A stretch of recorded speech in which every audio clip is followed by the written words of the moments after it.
Is on the air. Radio dials got two of those 105.1 FM, 790 AM. Also online, sportstalk1051.com, where you can also check out the video stream link up there on YouTube, where you could join in the conversation over there too. Got the Sports Talk app and your Google and Alexa home devices. What up, everybody? It's been a few days. Well, back off of some time off there, so hopefully everybody's off.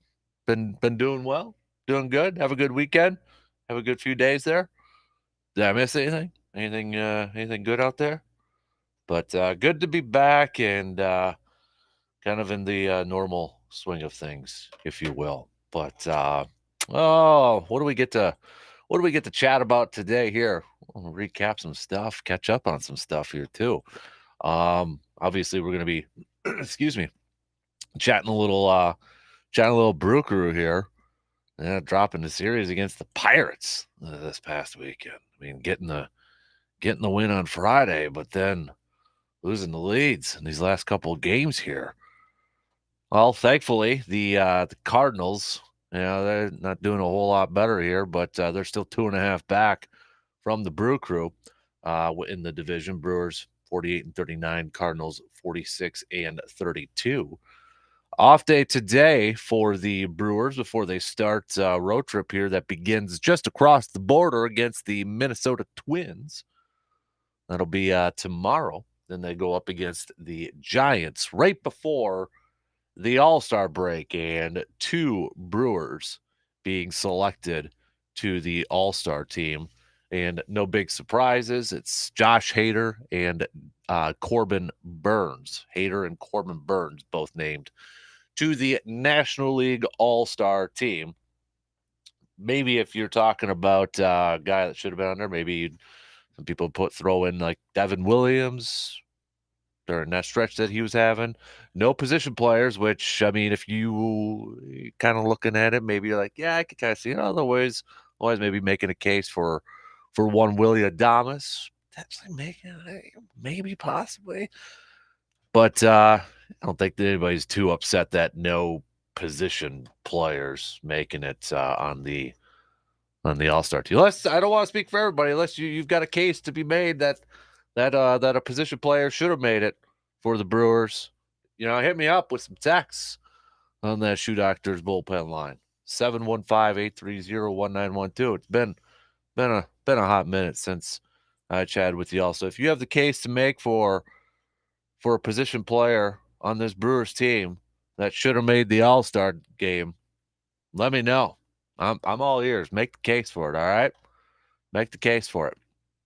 All right, so we'll chat some plenty of Brewers here, but we're getting closer to the trade deadline next month. Less than a month away now.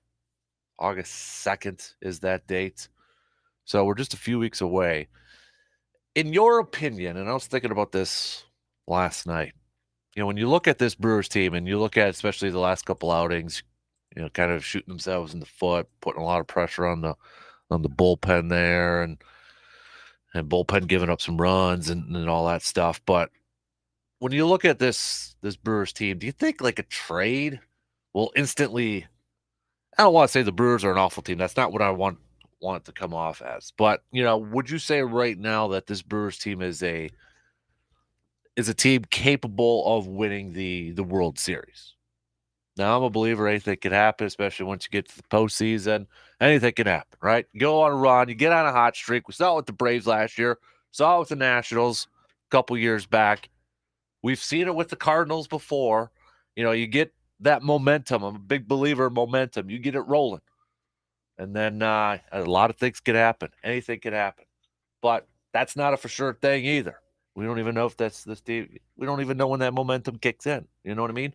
But if you're looking at it straight up on paper and straight up on talent and what we've seen so far over halfway through the season, is this Brewers team talented enough to go out there and win World Series? And if not, is like a trade good enough? I guess what I'm asking is,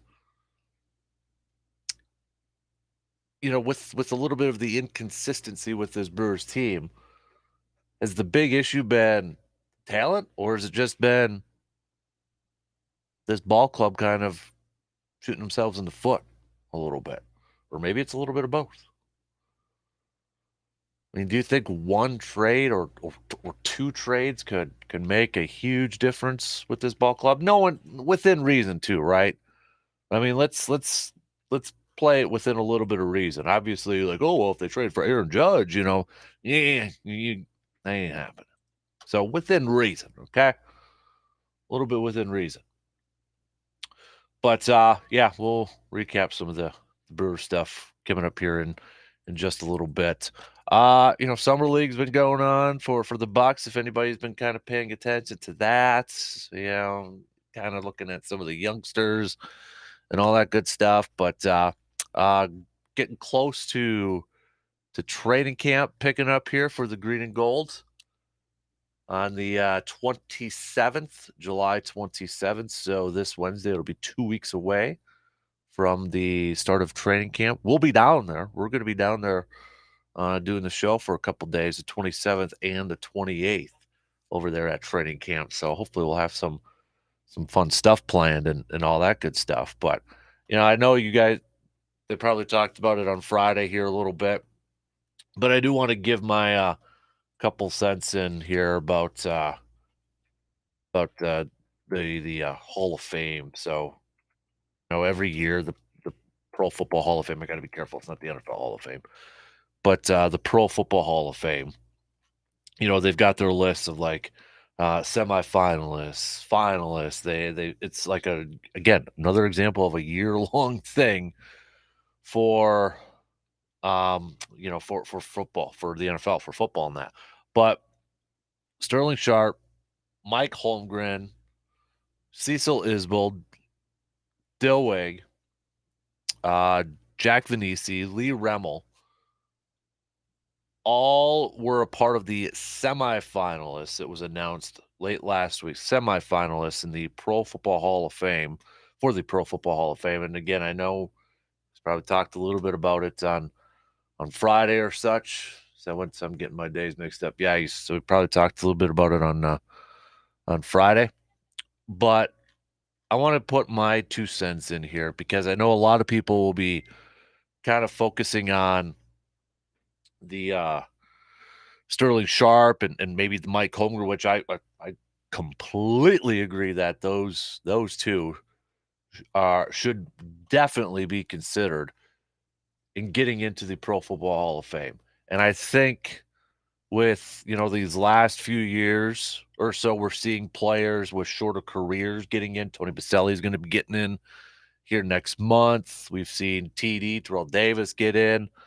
Was it a few years ago? So does that open the door for a guy like Sterling Sharp, whose career ended because of an injury? So I'm fully on board with that. I think Mike Holmgren, given some of the other coaches that have been in, there shouldn't be a reason why Mike Holmgren shouldn't be considered for the Pro Football Hall of Fame.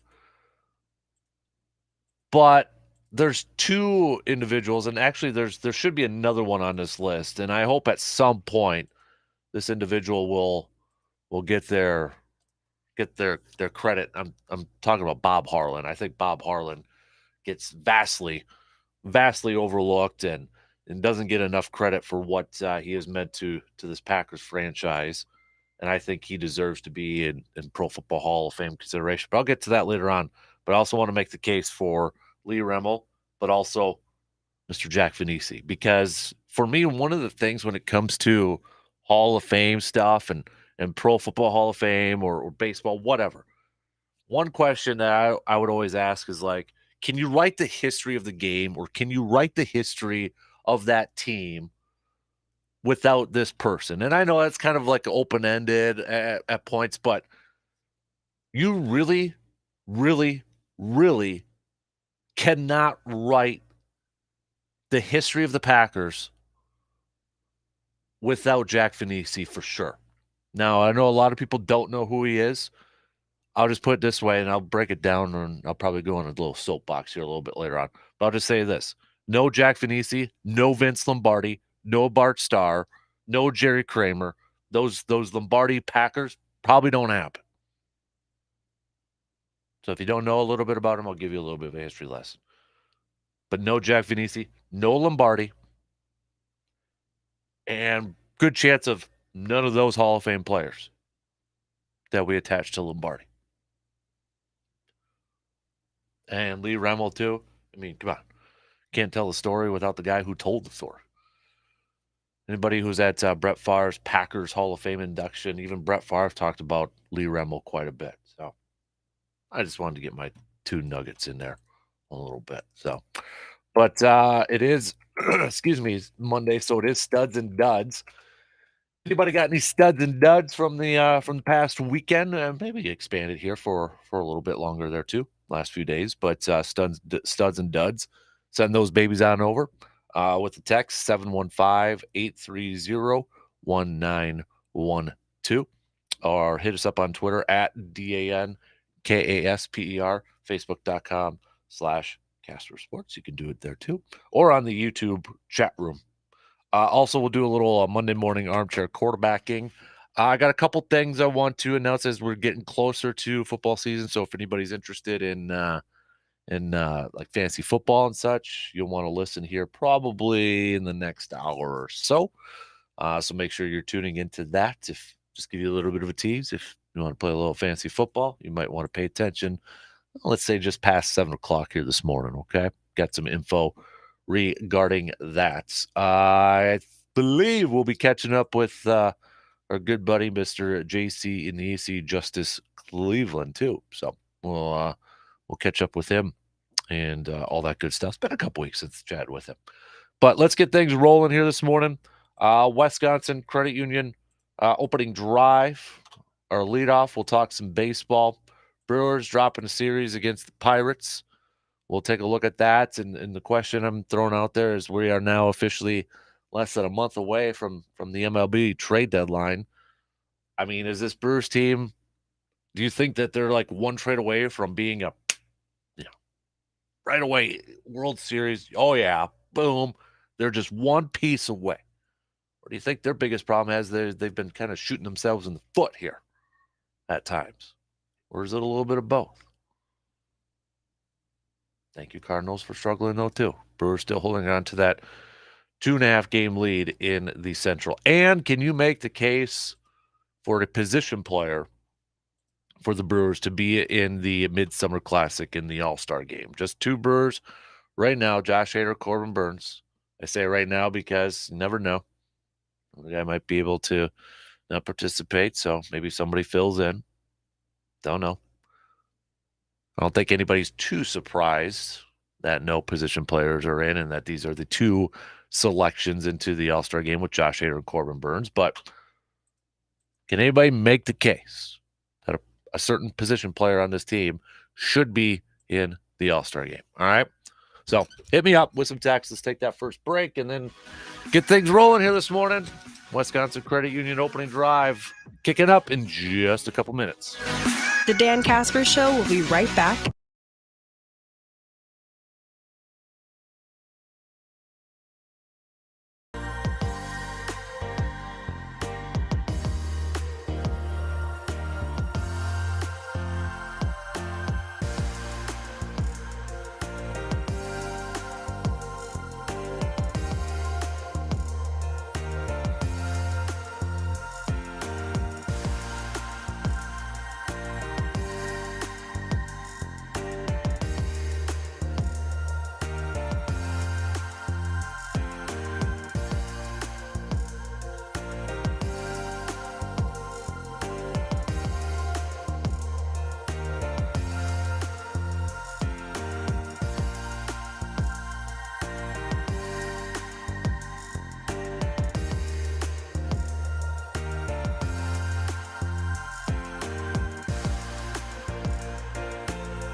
opening drive, talking some baseball here this morning. So the Brewers falling to the Pirates yesterday, 8-6. They've dropped the series against the Pirates after getting the 4-3 win on Friday. They fell on Saturday 4-3, and then 8-6 yesterday. Brewers 48-39, still holding on to a 2.5 game lead within the division. But you look at, especially these last couple of games here, going back to Saturday, sure looked like, maybe the Brewers going to be going into this thing and getting another win. They're up 3-0 heading into the top of the 7th. They hand the ball off to Boxberger, who gets charged with the loss there. But they go into that top of the 7th, give up 4 earned runs, and then Brewers can't add any more on there to get the W. So a late collapse, if you will, by the Brewers. Woodruff got 3 of the earned runs there. Boxberger gets charged with the loss and the blown save, though. So that was Saturday. And then you look at yesterday. Brewers, kind of up in or they kind of not kind of up in the 5th, going in the 6th, but then the Pirates putting up 2 more runs. And then Pirates put up 3 in the top of the 9th. Brewers tried to climb back into it. 2 in the bottom of the 9th. But just couldn't do it. Couldn't get her done. Eric Lauer yesterday going 5 innings, 6 hits, 2 earned runs, did have 7 strikeouts. Gott getting charged with the loss, giving up 2 hits and 2 earned runs. So a little bit of a late collapses in these last couple of games here. Looking at some of the comments from some of the Brewers here, because this was a frustrating stretch here for the Brewers. I mean, I know before I had left for a few days, we were looking at this point in the schedule going up against Pittsburgh, Cubbies, Pittsburgh, and you drop both series at home. We were looking at that as a potential for maybe the Brewers to grab some more wins, potentially increase their lead within their division against the Cardinals. And they had that opportunity, what's the way the Cardinals are playing right now. But, I mean, you had 2 series in a row here at home at AmFam Field. And you lost both of them to division teams that are chasing you, that are in the bottom. I mean, Pirates are 3rd, but they're 11.5 back. But lost an opportunity there. You got to win these. Got to win these type of series, right? You got to do that. Now, I know it's baseball, and how many times we probably say it like 500 times every darn baseball season. Well, it's baseball. You're going to have those stretches, and yes, you are. But it's still frustrating. It's still like, God darn it. Come on. Couldn't get one of those series wins, but looking at what Craig Counsell had to say after yesterday's game, unfortunately, we've made it hard on the back end of the bullpen. We've played a ton of tight games lately. Those guys have been so good in all these games all year. We're just having a hard time getting some space in games. Christian Yelich saying we have traffic every game, even the games we don't really score. It's because we're missing the big hit, that 2-out hit, that one that breaks it open with the bases loaded. We just haven't been able to get it across. I don't know how you really explain it. Sometimes it just works that way. There are some tough losses sometimes. Eric Lauer saying sometimes it's how baseball goes. Sometimes it'll be like that. It's one of those things where it's just the game. You've got to deal with it. You've got to worry about the things you can control. Once the ball leaves my hands, I really can't control anything that happens. We've got to make sure we're playing good baseball, make sure we're putting forth our attitude and effort, and make sure we're staying in ball games. There's a few times where it seems like we're getting a little hung up on things, and we've just got to be better about it. Missing out on the big hits. That's what Christian Yeller said. So, I mean, would like one trade by the deadline make for a bat make all that difference for the Brewers, in your opinion? Do you think so? In a reasonable trade, I mean, we're not talking about acquiring Aaron Judge or Trout or anything like that.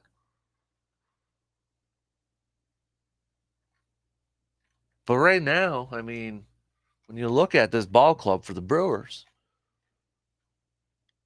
do you think they can win a World Series?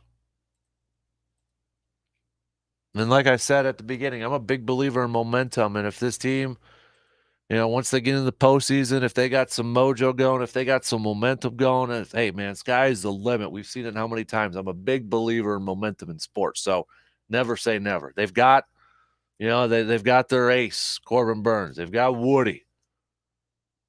They've got perhaps the back end, the best setup and closing duo in the majors. You get a lead and you hand the ball off to those two guys. It's not 100% certain, but you're feeling pretty darn confident that you're going to get the W. The question is like, when you hand the ball off to them, will you have that lead? Will you have a little bit of space there? Maybe a couple runs. Looking at it, and so far this season, this Brewers team has put the bullpen a lot of times into some tough situations, into some tight situations. I mean, look at the beginning of the year. We were talking about Hader and how many saves he had to start off the season. They were close games, high pressure situations right away. And it's like, thank you that we had a closer like Josh Hader. We have a closer like Josh Hader, because it's like, maybe some of those saves would have turned into losses, to big old L's instead of W's. But are you worried about catching up at some point, or is that a little kind of overrated, overlooked? What do you think? I don't know if one player can make a difference, like a complete difference. I don't know if there's like that CC Sabathia type of player that literally will carry a team to the postseason. Now, Brewers are going to make the postseason. You could call it a bold prediction right now in the beginning of July, mid-July, whatever. But I don't know if there's going to be that type of player like a CC Sabathia where you can just jump on that guy's back and he's going to carry you, and he's going to win a bunch of ball games to you. And then you got to the postseason, it was just like, whew, 08. It's like, hey, we got there. It was awesome. Party it up, man. And then it was just like, hey, we're just happy to be here. And just kind of like, it was almost like this big sigh of relief. And, well, Brewers dropped their series to the Phillies. But I don't know if there's going to be that one player out there. But I will, you always hear these players, regardless of whatever sport it is, that when they make a move, when a team makes a move, like a trade, it kind of sends a signal within the locker room, within the clubhouse, like, hey, the higher ups, the people upstairs, they believe that we can make a run. When you make a move to acquire an impact player right away. We've heard it. We've heard the rumblings with, like, when it comes to like the Packers and some former players. I think TJ Lang's been one of them, saying, just make a move, and it kind of sends a signal like, hey, we're going to go for it. We're going to go for it. I think we can do that. Maybe that we're just a couple pieces away. We can do this. So, I mean, if the Brewers do make a move by the deadline coming up here in a few weeks here, will it be a big-time player that can instantly change this whole offensive lineup? I don't know. I doubt it. But it'll also send a signal through the clubhouse, I would think, that, all right, front office still thinks, they're trying to give us a little bit of an injection here, a little bit of a confidence boost here. I think we've got a chance to go out there and win this world and, make a deep run in the postseason, maybe even go to the World Series and win it. Now we have to step up our games ourselves. Let's reward them. Boost of confidence.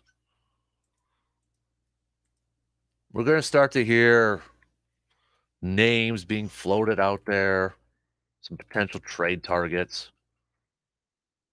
I'm sure a lot of fans will be kind of looking at, who are going to be the offensive players, those bats, when you're looking at that. But I wouldn't be surprised if the Brewers make some more moves to add to their bullpen, get some more arms in there. When you're seeing some pop, names that are consistently being thrown out there as potential trade options, and we know some are probably just they're not going to go to the Brewers.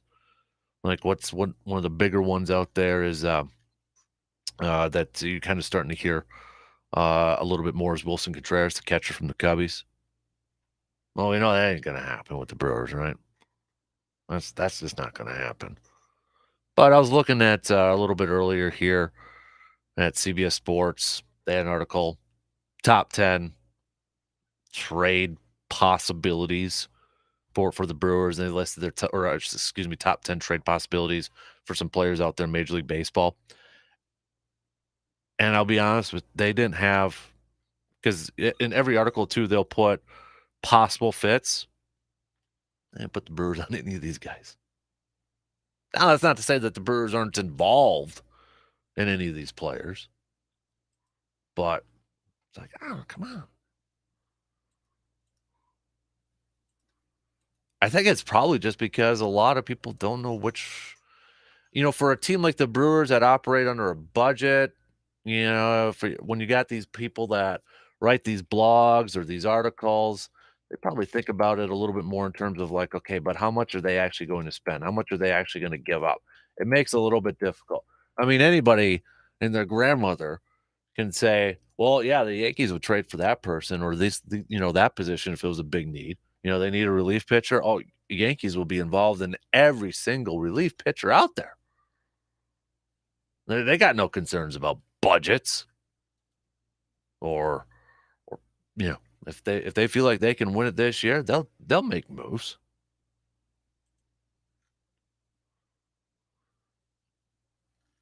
If you're looking at power rankings and that sort of thing, Brewers are still in the top 10 according to MLB.com. They did move up a spot, but they are in the top 10 at number 7 right now. I always kind of look at power rankings as like, okay, it is what it is. It's somebody's opinion. It's a bunch of people's opinions on there. It's a ranking system. It's good for conversation, I guess. But going back to the question, do you think the Brewers are like one trade away from opening up this thing? Are they a team that you feel like are just, you know what, they're just right there, just right on the edge of being a great team? I think they're a good team, but I don't think they're a great team right now. And if you think they are a good team and not a great team, do you think they're like one player away from being a great team? Do you think they're maybe a couple moves away from being a great team? Now, that's not to say every great team, the great teams are not the ones that always win it all every single year. I believe, again, beat this one to death. Momentum is a huge factor in a lot of it. You get a team that's hot at the right time, watch out, man. Any sport, watch out. And that easily can be the case for the Brewers. But we're in July. We're not in September yet. But if you do you think this Brewers team is a good team or a great team? And if you think they're a good team, are they a couple moves away from being a great team? Or do you think they could be a great team if they would just stop shooting themselves in the foot? They're the ones holding themselves back with some of these players on their roster, not maybe hitting their own marks, hitting their potential. Or is it a little bit of both?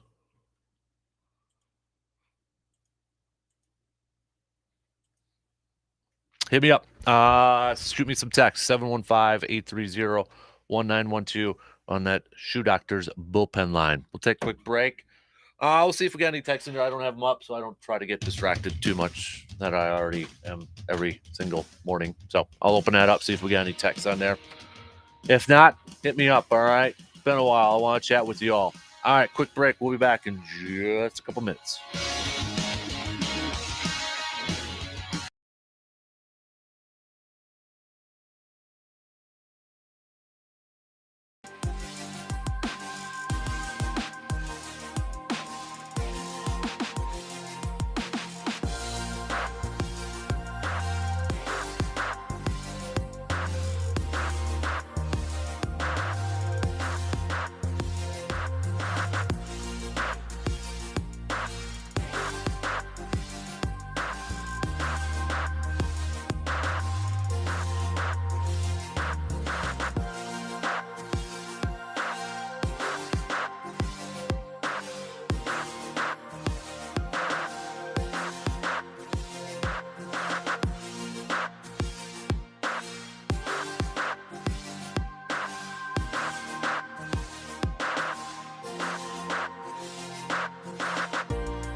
hopefully we get a good group over there. A few texts here. Surveyor, I'm going to wait for your next one. Rainman Mike, Brewers team right now is a good team playing average. I'm on the fence about a trade because I really like the pieces they have. I know it's a win now mode, but I feel any trade made will harbor the future of this franchise. I don't see one player making this team great. Drew from Eau Claire, we don't have to be the best team in the league to do good in the postseason. We just have to be hot enough to win games against the best teams in the league. The 19 Nationals didn't even win their division. Well, yes, we mentioned that a little bit earlier there. But you also have to put yourself in a position to, be in that spot to make a run, right? You gotta put yourself in that position. You can't always count on being hot either. Not something you can manufacture. Just hopefully it happens. Surveyor Morning DK, hope you had a great vacay. Question for you. Brewers right now are sitting at a 55% win total. If you extrapolate that comes out to 89 wins. So let's put it at 89.5. Do you think the Brewers hit the over or under for win totals? Okay, so over or under 89.5 wins. Just looking at, I got a big old schedule here in the studio. Kind of looking at, San Francisco, Colorado, Minnesota, Boston, Pitt, Cincy, Tampa, St. Louis, Dodge. I am going to.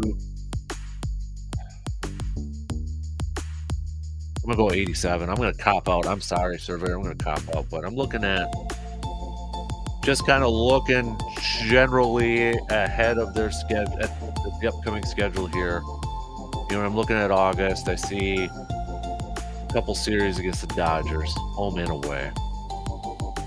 They had a series against the Cardinals again. I mean, they got Pittsburgh and Cincinnati and Cubbies a couple times, and that they should win those, but you never know. We just saw this in September. I mean, good. Arizona 4 games, Cardinals again. Then they got the Mets. They got the Yankees on there. Ooh, that's like, I don't know. I'll go 87, 88. And I know it's kind of copping out, but I'm going to go 88. So really, do you think are the Brewers going to get 90 wins this year? Let's kind of make it. Let's generalize it. Let's take Surveyor's question and throw it out to everybody else. Will the Brewers get 90 wins this year? Will they hit the 90 mark? Maybe we'll make that a Twitter question. Way to do the math early this morning, Survey. Way to do the math earlier. I'm gonna go around 87 or 87, 88. I'm just gonna go around there. Back to Rayman, Mike. I agree with you though, Rayman. I don't know if there's like one player that is making this team great. I don't know if there's like one player that is a player in a realistic sense that this team can acquire that will make this Brewers team just like, oh yeah, watch out, baby. I'm not trying to like poo-poo it and say that this team can't win a World Series. That's not what I'm doing at all. Is this team perfect in any way? No. No. Not even close. I think they're a good team. I just don't think they're a great team right now. And that doesn't mean that they can't win the World Series. We still got quite a few games to go. A little less than halfway of the season. But I just, right now, do they have a ball club? If I were to pick right now, at this point on July 11th, do I think they can win the World Series? I'm going to probably say no. I mean, they got an ace with Corbin. They've probably got the best duo in the back end of their bullpen. One of the best in all of Major League Baseball with Devin and Josh Hader. But other than that, can you say you have a lot of confidence in a lot of other things on this team or a lot of other positions? None. So, I mean, if I had to make a pick right now, no, I wouldn't pick them to win. I hope they do. Not like I'm not going to root for them. I hope they win. I hope they freaking win every series, and I hope they're hot as all get out. when they go on this fantastic run, and I hope they demolish teams like the Dodgers and the Mets in the National League. And I hope they hoist that dang World Series trophy come October, November. Let's do this. Let's just, anything can happen. Anything can happen. Taking a look across Major League Baseball right now, though, if you kind of want to see where everything's standing. That was kind of a fun, entertaining series between Yankees and Red Sox this past weekend. Yankees lost their last two. But, it's still the Yanks division. 14 games up on those Boston Red Sox. But Yankees 61-25. Boston second, 47-39. I think Toronto's got to be one of the most disappointing teams this year. 1-9 in their last 10. Just 3 games above 500. Don't look now, but the Baltimore Orioles are 1 game away from being 500. They're 43-44.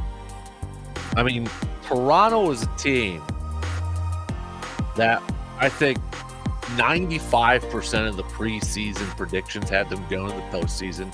Even had a good chunk of them going to the World Series. And you look at this division and just how fantastic the Yankees have been. Boston started off a little slow this year, but now they're second in their division. Tampa Bay is just 5 games up, 5 games over 500, but Toronto, I think, is probably one of the more disappointing teams. And then you got Baltimore here, just won 8 in a row, 8-2 in the last 10. Now 1 game away from being 500, just a lap stock not that long ago. And they're one of the hottest teams in all of baseball. Minnesota holding strong within their division, 48-40. Cleveland struggling as of late, 2-8 in their last 10. They're 4.5 back from those 20s over there. White Sox trying to get up there. Still 5 back from the 20s. The Twins, the only team in their division with a positive run differential. And it's not even close. Twins are a plus 50. Cleveland's second at -9. -9. The Twins are the only one in their division. In fact, when you look at it all across all of Major League Baseball, the AL Central is the only division to feature just one team with a plus run differential. Only division in all of Major League Baseball. There's a division with 2. That's the NL Central, and we'll get to them here just coming up here. But AL West, Houston, move on. 56-29. I feel like Houston's just kind of a quiet 56-29 too. They're just a few games back from the Yanks right now. They're 8-2 in their last 10. They catch up to the Yankees. Can the Astros catch up to the Yankees? For all the talk we've been given about the Yankees all season long, can the Astros actually catch up to them? Don't discredit them. Seattle, 9-1 in their last 10. They've won 8 in a row. They're 12 back from Houston, but they're trying to put themselves in a position for a wild card spot in the American League. In fact, when you look at the playoff race, if you will, right now for the American League, it is the Yankees, it is Houston, Minnesota leading their divisions. But then you've got Boston, Tampa, Seattle, Toronto. But this, Baltimore is just 2 games back. Shout out to the Orioles, 2 games back from getting a wild card spot. Baltimore, come on now.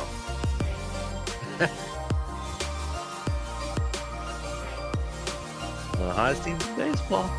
All right, looking at the National League here. Not a whole lot different from a couple weeks ago. Mets still doing their thing, but Atlanta, they're catching up here big time. 1.5 back now. I think it's 1.5 back from the Mets. Atlanta 8-2 in their last 10 games, so Mets are 53 and 33, 20 games above 500. We've got Atlanta 52 and 35. Philly 46 and 40. They're 7 games back, 7 and 3 in their last 10. Even with the Brewers dropping their last 2 series and going 4 and 6 in their last 10, Cardinals have gone 3 and 7 in their last 10. So the Brewers still holding on to a 2.5 game lead within the NL Central. Brewers have a plus 32 run differential. Cardinals plus 52. That was the other division. That would be the next division all across all of Major League Baseball when we're looking at run differentials. The AL Central, the only one with one team in the positives. That's the Twins. Next would be the NL Central. There's 2 teams in the positives. Brewers, Cardinals. And then you got the Dodgers. They've been on a streak here. 7 wins in a row. 9 and 1 in their last 10. They're up 8 games. I think when I left, it was close. It was like half a game or like a game. And then a week later, it's Dodgers are up 8 on the Padres there in the division. Dodgers 56-29, Padres 49 and 38, Giants 43 and 41. When we look at where things stand in terms of the playoff run for the National League, Dodgers, Mets, Milwaukee, division leaders. Then you got Atlanta, San Diego, Philly. Cardinals are 1 back. San Francisco's 2 back. Don't sleep on the Marlins either, people. They're just 4 back, 41 and 43. But I would say right now the biggest disappointment in all of Major League Baseball, and I know technically they're still in the wild card, but maybe Toronto a little bit. You throw the White Sox. I'd say probably White Sox. I'll give Toronto, look at the division they're playing. I'd say White Sox because they're not even in it right now. 41-43, they're 2.5 back. But Baltimore, biggest pleasant surprise, in my opinion. It's got to be Baltimore, especially within that division too. They're sitting there at 43 and 44 and 2 games back from getting into that darn wild card. Let's go Orioles, huh? Come on. Yeah. Stetsonville Brad. They need 300 average bats. We are behind in offense. Other top contenders that are better than us will add 1 or 2 bats at the break. We needed 3 bats and to get our pitchers off IL. I think that's another thing to mention too. We know those other contending teams, they're probably going to be making moves, right? They'll probably make some moves, maybe not huge moves, but they're going to be looking to make some moves to try to find a player or 2 that will put them over the top, put them over the edge in their opinion. So when we look at all these teams in the top end of the standings or teams that are trying to, maybe just on the outside looking in, we know that they're looking at making moves too. So does that put a little bit more pressure on a team like the Brewers to make those moves? All right, we'll get back to some more baseball talk coming up a little bit later on. Oh, already 1 hour in, people. 1 hour in. All right, quick break, and then coming up in a few minutes, I'll tell you how you can sign up. Step 1 of the process to sign up for our free Fantasy Football League. That's right. You got to start thinking about that, baby. It's coming right around the corner. Training camp just a couple weeks away, for crying out loud. All right, we'll be back in just a few minutes. WAYY Eau Claire. W286CK Eau Claire. Sports Talk 105.1.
hour kicking off on this Studs and Duds Monday morning armchair quarterbacking.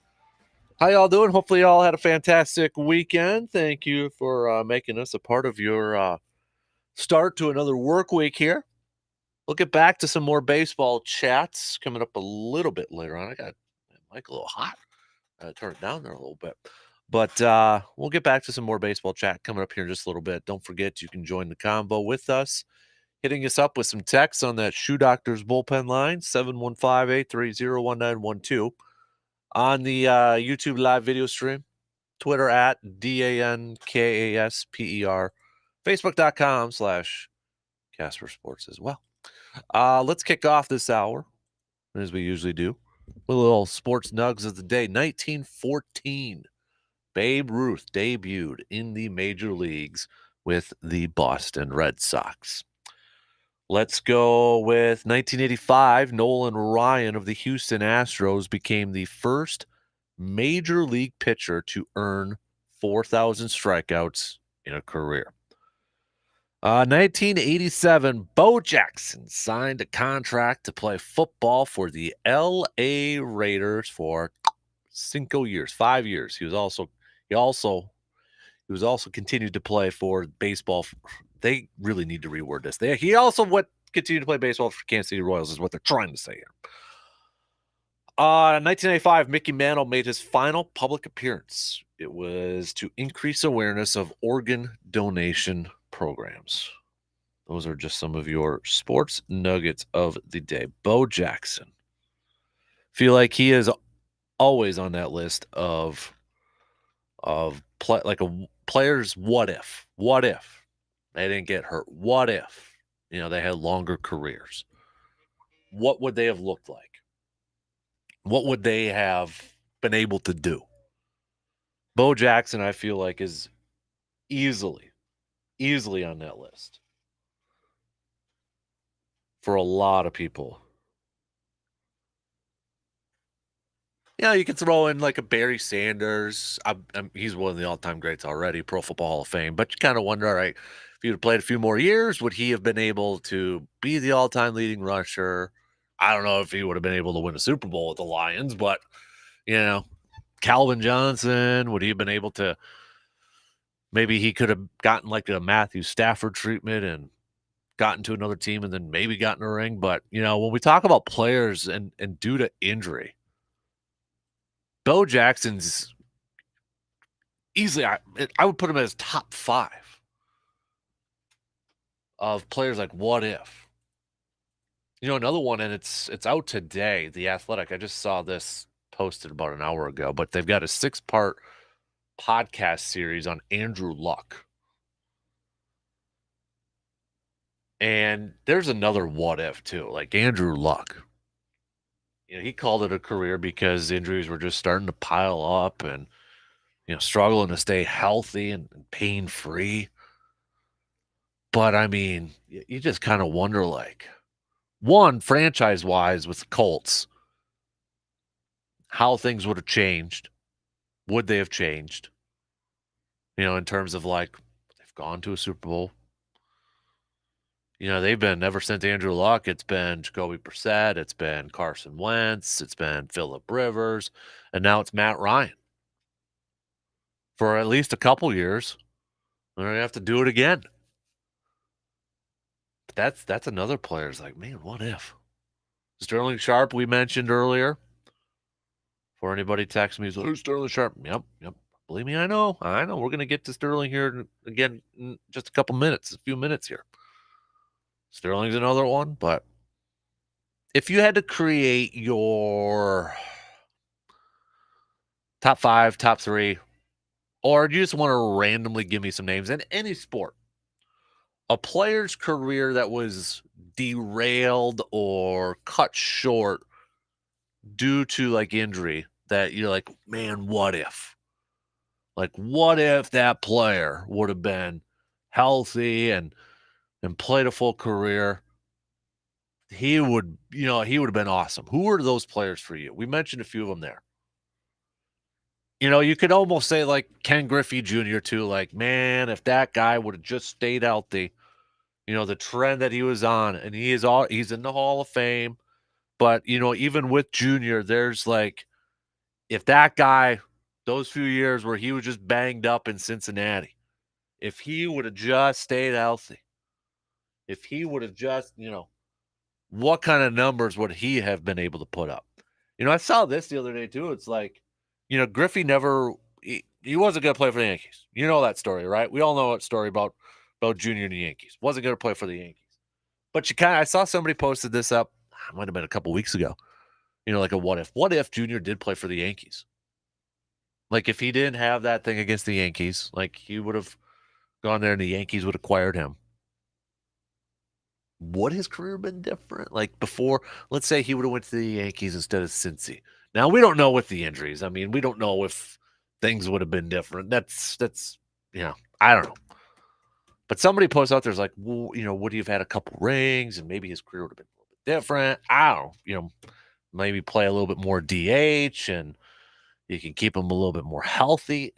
You can go so many different ways on that thing. But I don't know. Think of some players. All right. I don't have the texting line open right now. Well, it's open, but you guys can text. I don't have that window open so I don't get distracted and all that stuff. But I'm sure there's other players out there. But yeah, this day, Bo Jackson signed a contract to play for the Raiders for 5 years. And good old Tecmo Bowl. Oh, yeah. That kicked off right there. So, all right. Are you interested in playing a little fantasy football? So, starting next month, so coming this fall, every year, not official. Well, I mean, the show is official, but the date, I'm pretty sure we're just going to do it on Wednesdays. But every Wednesdays from 2 to 3, we're going to be doing the Pro Football Happy Hour show. Okay? Happy Hour begins Wednesdays at 2 p.m.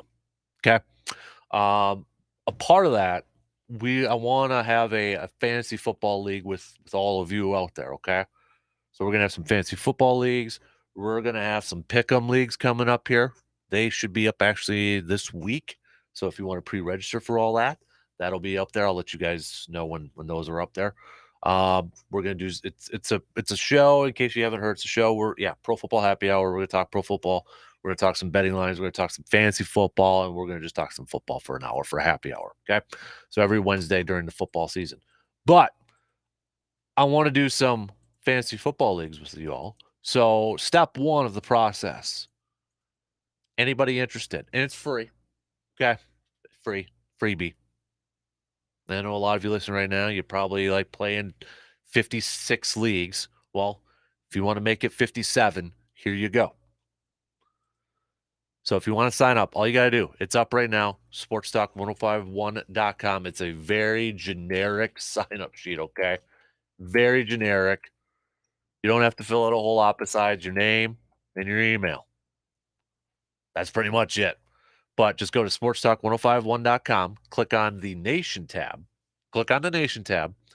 and you'll see the icon that says the Pro Football Happy Hour Show, but right on the bottom, it says Fantasy Football Sign Up. Click on that, sign up. I'll get the list. Now, this isn't the league itself. I just need the list of people that are going to be in there, and then you'll get a nice email from me in the coming days for the link to sign up your team, okay? I just got to know how many teams we're going to have. That's the thing. So if you want to sign up, you want to be a part of our listener fantasy football league, have a little fun trash talking with other listeners and all that good stuff, okay? sportstalk1051.com. Click on that Nation tab. You know what? I'm in a good mood. First day back. You want me to send you the link? You want me to text it to you, make it a little bit easier on your busy morning? I'll even do that for you, okay? So you want in, you just say, hey, send me a text. Or, hey, send me a link, and I'll text it back to you, okay? I'll even do that for you. So, but, all right. Speaking of a little football, before I get on my soapbox coming up here in just a few minutes, a couple of, I guess, Packer nuggets here, if you will. Nothing really newsworthy or breaking or anything like that, but we are a couple weeks away from training camp beginning on the 27th. Again, we're going to be there for the first couple of days. 27th, 28th, doing a show from over there. Hopefully I have some fun stuff planned. But, we guys are kind of, finishing up their summer vacays, if you will. Aaron Rodgers at the Tahoe golf tournament there. Finished ninth, finished in the top 10. So, hey, congrats to Aaron Rodgers right there. Tony Romo won the whole thing there. But so you got that. Amari Rodgers, there's an article on NFL.com where he says Packers second-year wide receiver Amari Rodgers believes he's showing coaches they, quote, can trust me in 2022. He told the Knoxville News Sentinel that the wide receiving room is wide open. I'm showing that I can play any position and that I know the playbook, and coaches can trust me no matter what situation. Amari Rodgers talking about Aaron. I respect him so much just because of how focused he is all the time. You can just tell by watching him on TV just how locked in he is all the time, how calm and collected he is. That's how I try to carry myself on the field. Aaron always says the game is 90% mental and 10% physical. If you're mentally right, that's where your game takes that next step. I've started taking my mental game seriously with meditation and mental training. He also talked a little bit about the grind of his first year. It's the longest season I ever played. We've heard that about rookies, right? The transitioning from a college season to a pro football season. It's the longest season I've ever played. I didn't really have a break. It was like 2 straight years of football. So, I feel like it kind of took a toll on me mentally and physically towards the end of the year. I've had an off season to actually take care of my body, get my body right. So I feel like I'm back to myself. When we look at this wide receiving room, and this wide receiving room has been a topic of conversation throughout the whole offseason for Packers fans, for people talking about the Packers. So when we look at this room, I feel like we're kind of forgetting a little bit about Amari Rodgers too. Like, you got Sammy Watkins coming in. Can he resurrect his career? How much does Randall Cobb have left in the tank? Is Alan Lazard going to take that next step of being the number one wide receiver?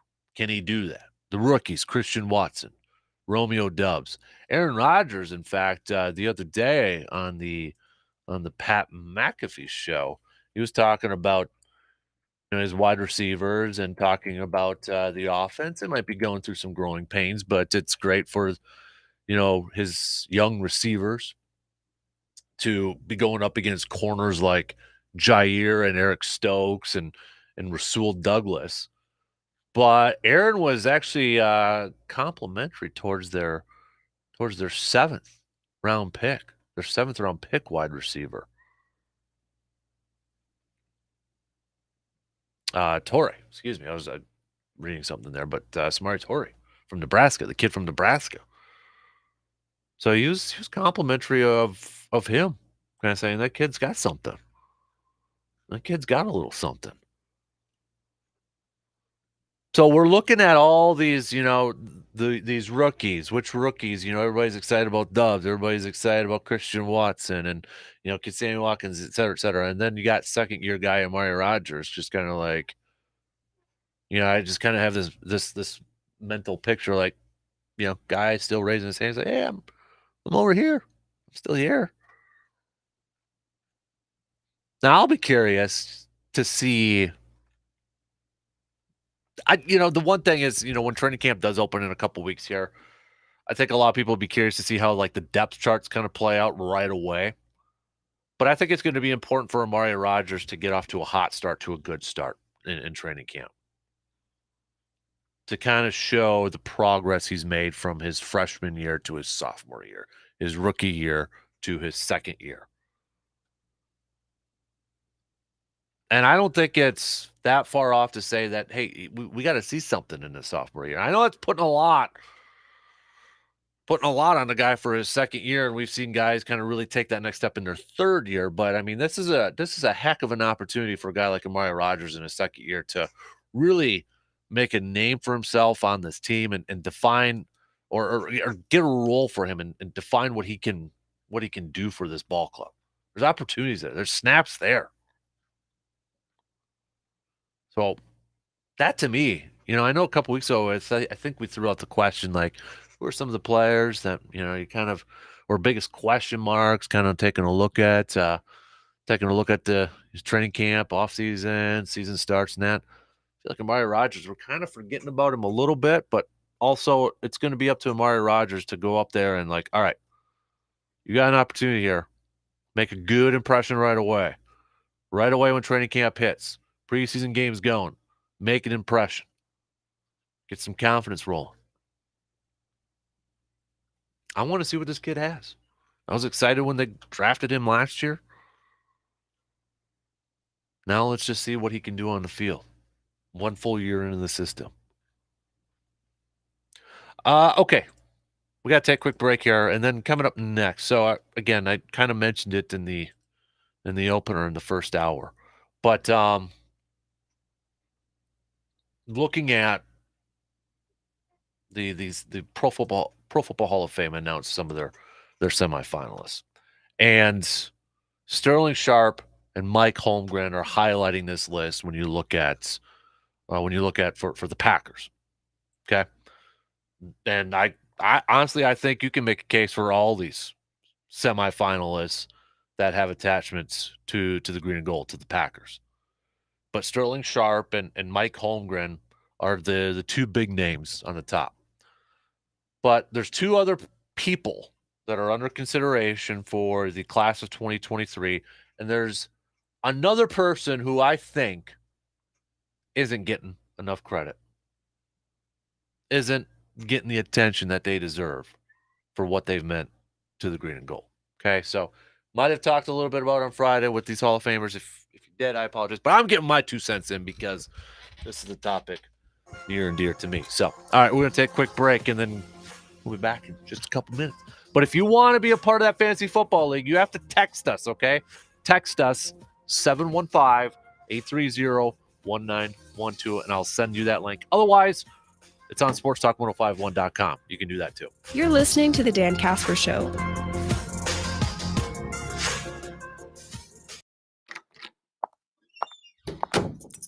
She tossed the keys on the kitchen table and sank down on the couch in satisfaction. A sip of wine, and Amanda knew she had a good day. She used her noodle and helped a small business grow. A small business run by a small family with small kids that can go to college one day. That's what Amanda had a hand in. And with a quiet smile on her face, she knows she gets to do that all over again tomorrow. There's something kind of cool about a job where you get to do that. Instead of running around with a briefcase selling people things they don't need, Amanda gets to help small businesses be better businesses, successful businesses. If that itch to help is in you, you might be the next Amanda, the next person we choose to bring on in our sales and marketing department at Midwest Family Broadcasting. Call Dan and tell him about yourself. 852-2658, 852-2658. Midwest Family Broadcasting. We're an equal opportunity employer. Hi, this is Matt LePay, voice of Badgers football and basketball. At this very moment, there are thousands of Wisconsin families impacted by Alzheimer's disease or dementia who need support. Who do they trust? The Alzheimer's Association. Caregiving can be an emotionally, physically, and financially draining role. The Alzheimer's Association provides education, care, and support to all those facing Alzheimer's and other dementia. The Alzheimer's Association is here all day, every day.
Speaking of Carpet City Flooring Center, they just put in new carpet for Grandma this last week.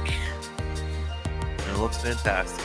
Big thanks to Carpet City Flooring Center for helping Grandma throughout the whole process. Went all the way over there, did the quote, did the measurements, went through some styles and that. And they just put it in. I think it was on the 6th over there. So she couldn't stop talking about the customer service from the start to the finish, from when Jason was over there doing the estimates and then the install. It was a fantastic experience for my grand. So you can also experience that too. If you're looking for some new flooring, looking to update some flooring within your home, office, work, wherever it may be, Wisconsin's premier flooring store, Carpet City Flooring Center, is the place to go, the place to check out. All right. So again, big thanks to Carpet City Flooring Center for helping Grandma out right there. All right, a little bit past the bottom of the hour here. So teased it, but last week Thursday, I think it was announced that the Hall of Fame announced 25 semifinalists for consideration by the senior committee and 29 for the coach/contributor committee. The group will be narrowed to just a dozen finalists each, coming up here in a couple weeks on July 27th. Ultimately, the senior committee will select up to 3 nominees to send to the full selection committee for a final vote, while 1 coach/contributor also will be voted upon for inclusion in the class of 2023. When it comes to the Packers, the 2 big names that have jumped out, or maybe the 2 biggest names on this list, is Sterling Sharp and Mike Holmgren. So Sterling Sharp, I think the case, and we've talked about it for years upon years, right? I mean, we don't need to revisit the case each time. But I think what helps Sterling Sharp's case, I don't know if you'll get it this year, but what does help is that we've seen a trend in these last few years of players whose injury has been cut short due to injury getting consideration for the Hall and getting into the Hall. TD from the Broncos, Hall of Famer.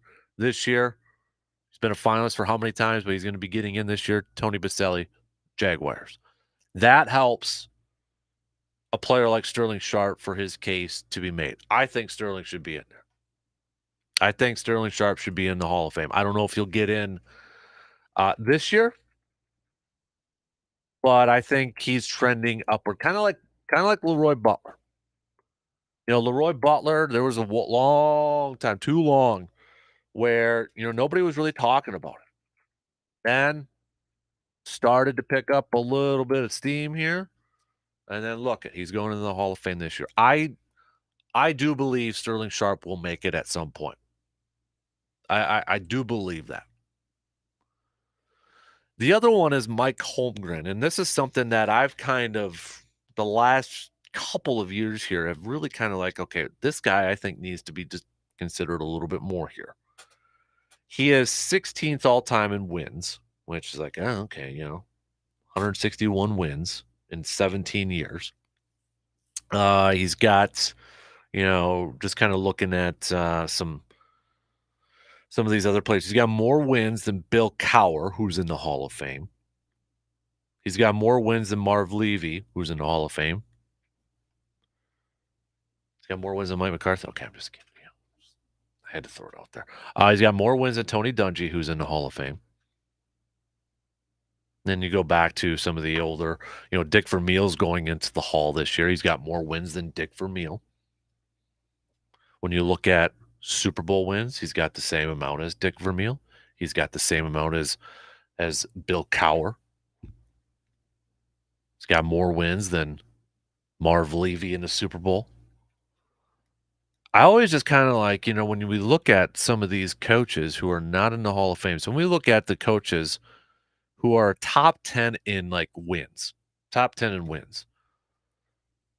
the only ones that are not in the Hall of Fame are Marty Schottenheimer, who's got the 8th most wins, Dan Reeves, who has the 10th most wins, and then Bill Belichick, who will be in, and then Andy Reid's got the 5th most wins, but I think Andy Reid's going to get in there too. But you look at Mike Holmgren, he's been to 3 Super Bowls, taken 2 different teams to the Super Bowl. Twice with the Packers, winning Super Bowl 31, losing Super Bowl 32. Once with the Seahawks, where Bill Cowher and his Steelers beat the Seahawks. Now we can get into the whole, the officiating thing.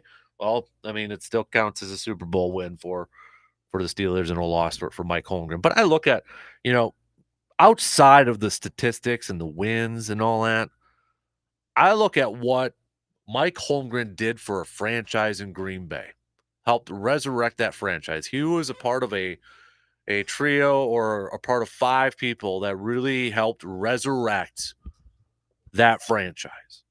He really, probably the biggest influence in Brett Favre's career. Ron Wolf was the first believer in Brett Favre. But does Brett Favre become Brett Favre, the Hall of Famer and one of the best of all time, without Mike Holmgren as his coach? I think you can make the case that that would have been tough. I know a lot of what ifs there. But you look at I just look at what he meant outside of the numbers to the development of a Brett Favre, to helping resurrect a franchise like Green Bay. Hell, you look at Mike Holmgren's coaching tree too. Andy Reid's from that. He's got a bunch of branches and leaves off that thing. And I saw this the other day when somebody was kind of talking about, when it comes to coaches and Hall of Fames, do you factor in, or should they factor in, the assistants that have gone on to be head coaches? And when you look at Mike Holmgren's coaching tree, that man had a lot of assistants become head coaches at some point in time.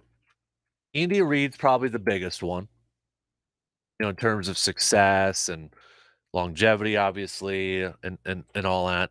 You had John Gruden on there. Dick Duran was on there. Steve Mariucci was on there. Marty Mortenweg. Mike Sherman, for crying out loud.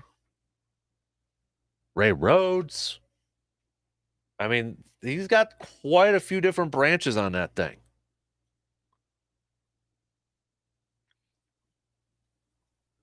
So I thought it was interesting when I can't remember where it was. It was somewhere on Twitter, but they were making a case like, do you look at, when it comes to Hall of Fame coaches, should you factor in, how big their coaching tree is?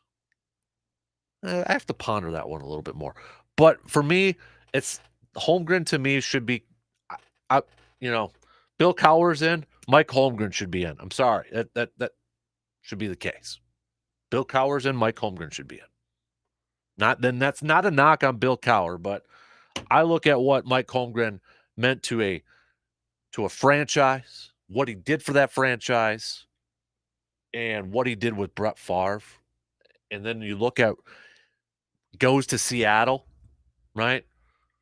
Obviously, wasn't a great general manager over there, and when his time was Cleveland and that, but helped build that team over in Seattle with Matt Hasselbeck at quarterback, Sean Alexander running back, got them to a Super Bowl too. I think Mike Holmgren should be in there. But there's 2 other people on this list, and I don't want to go through all of them, and I'm not dissing like Dilweg or Isbell and all that. But there's 2 players, and then 1 or 2 people, and then there's one other person that I think needs to start getting some more recognition for what they meant to the Packers in terms of for Pro Football Hall of Fame consideration. So for me, when I think of, as a player or as a person, a Hall of Famer, one of the questions, and I don't have a vote, obviously, so nobody really cares about my opinion, but when I think about it, one of the questions I ask myself is can you write the history without that person, without that player? That's not the tell-all, but that to me is a part of it. It's one of the one of the Dan's criterias, okay? One of Dan's criterias, if you will. Can you write the story? Can you write the history without this person? How big of a moment in history would be missing if this person wasn't there or involved? And one of them, when it comes to the Packers, that he's not on this list right now, but I hope at some point he will be, is Bob Harlan, former president of the Packers, who I think you can make the case was number one in turning this franchise around. Started with him. It started with Bob Harlan. He comes in. He hires Ron Wolf and says, Ron, you're in charge of football operations. And then it was just a trickle-down effect after that, right? Ron comes in. Ron hires Mike Holmgren. He trades for Brett Favre. They get Reggie White to sign. Bada bing, bada boom. It all started with the hiring of Bob Harlan. And we all know about the 2002 Lambeau Field renovations. He was a big factor in that. Now, I know Lambeau Field's got the Harlan Plaza outside the atrium, but Bob Harlan, I think that man deserves a little bit more recognition and a little bit more thanks. Holmgren, Wolf, Favre, White, that era. Those are the four that get the biggest amount of attention and the most attention. But we cannot forget about Bob Harlan. So that I just wanted to get that one out of the way. The other two who are listed as semifinalists, Lee Remmel. Now, Lee Remmel, I think, had the coolest job in all of sports. Coolest, let me rephrase that, plural, jobs in sports. Now, this was a man, and he passed away in 2015, but he was born in Shawano. He was born just outside Green Bay. He started covering the Packers as a sports writer in 1945. He covered Curly Lambeau, Don Hudson, Bart Starr, Lombardi. And then he's hired by the Packers in 1974 as the public relations director and spokesman. And then in 2004, historian, hired as the team's historian until he retired in 2007. When you talk about the history of the Packers, and this is a lot, like the Packers are kind of like the Yankees, right? Where they've got so many different big time players, figures throughout their franchise history, that it's like, oh man, it's hard to pick and choose. There's just loaded. Lee Remmel's one of those icons in Packers history. He may not have suited up and stepped on the field and played in a game, or he may not have coached on the sidelines, but he is a Packers icon. Brett Favre talked about him at length in his Packers Hall of Fame induction ceremony. Like, he talked about how, when they would do media sessions, Lee Remmel would always announce the player and by their middle name too.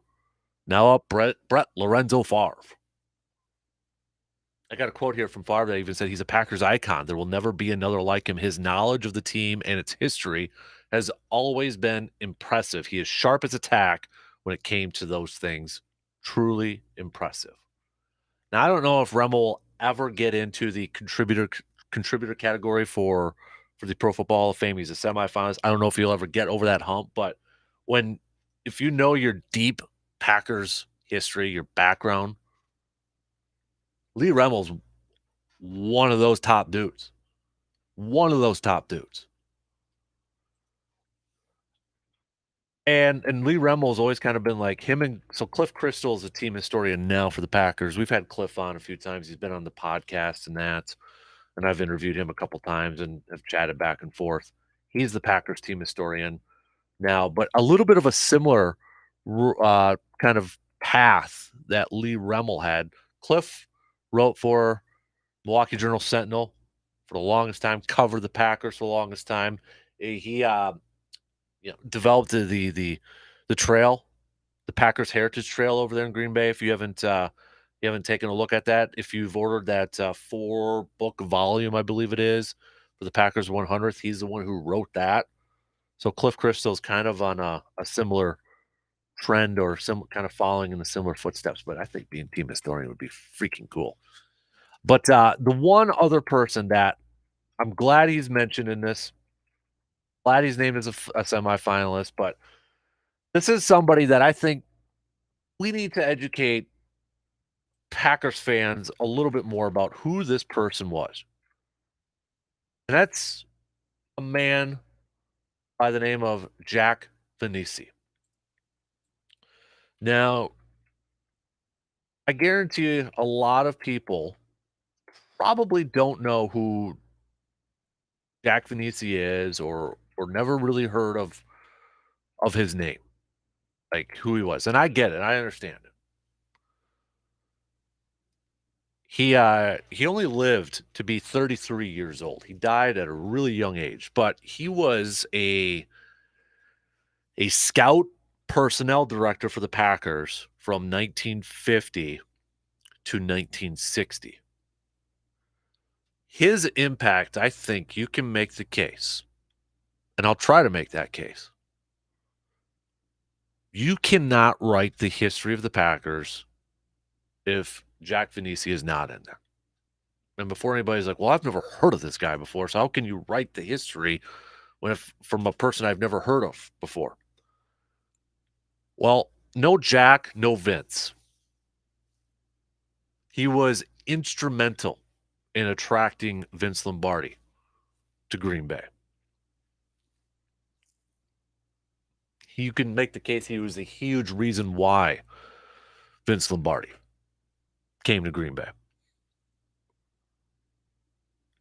There was I was kind of reading some stuff over the weekend about him again and just kind of refreshing some stuff. And there was a lot of Venisi, essentially what Jack did is he lobbied on Lombardi's behalf to then team president Dominic Olejniczak and the board of directors of the Packers to hire this guy, to get this guy. He was behind the scenes working and hiring of Vince Lombardi. And I read over the weekend that Lombardi stated to the board, even during his interview, that he would not have considered Green Bay for the job if it wasn't for Jack Venisi. And the other nugget and this cool thing too is, like, if you've ever watched The Football Life for Vince Lombardi, and there's a part about him, he's he was general manager in that, and there was board of directors gave him some suggestions of what to do and all that, and he crumpled the paper up and threw it. He's like, "This is my team," and all that. It was Jack Venisi that warned Lombardi to demand full control as coach and general manager to avoid interference by the directors in football decisions. So yes, no Jack, no Vince. That's one. That's the biggest one right there. But he's also instrumental in bringing in and scouting and recommended drafting players of the names of Jim Taylor, Ray Nitschke, Jerry Kramer, Paul Hornung, Jim Ringo, Bart Starr, Forrest Gregg. He also signed Willie Wood as a free agent in 1960. By the end of 1961, when the Packers won their first NFL championship since 1944, 17 of the offense and defensive starters, 17 of the 22, all acquired in some way by Jack Venisi. And he never lived to see the success that he had a huge hand in developing in Green Bay. Like we said, he passed away at the age of 33. He 33, and he never got to see all that work and all that success with those Lombardi teams. But that is a person who I feel like should really be considered for not only recognition in the Pro Football Hall of Fame, but maybe us as Packers fans, we kind of have to like, you know what? This guy was pretty darn instrumental in bringing, Green Bay back. Bringing in the likes of Lombardi and those players I just mentioned. I think we need to kind of give Jack some more credit, some more attention, some more praise for what he's done, even though it was just a short amount of time. Short amount of time. The impact that he had on this franchise, the impact that he had on this team, a lot of GMs, a lot of scouts, a lot of personnel directors would never achieve that in their careers. So now that if you see this man's name, Jack Finisi. So if you go around Green Bay, if you go to games, I know they've got is it the Legends Walk? They do have a monument of him that was just resurrected in 2015, I believe, off the top of my head. But if you're like, okay, who's that guy? Well, what did he do? Just one phrase. No Jack, no Vince. It's as simple as that. And then maybe not even all those Lombardi players that we've come to like memorialize and they're icons. And it all started, you can make the case, because of Jack Finisi. So there you go. That's my soapbox. Get him in the Pro Football Hall of Fame, but I think we as fans and even maybe the Packers organization, we really kind of need to all right, this man is pretty special, and he had a huge impact within that Packers organization. All right, quick break, then we're gonna finish up the second hour after this. The Dan Kasper Show will be right back after these words.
studs and duds.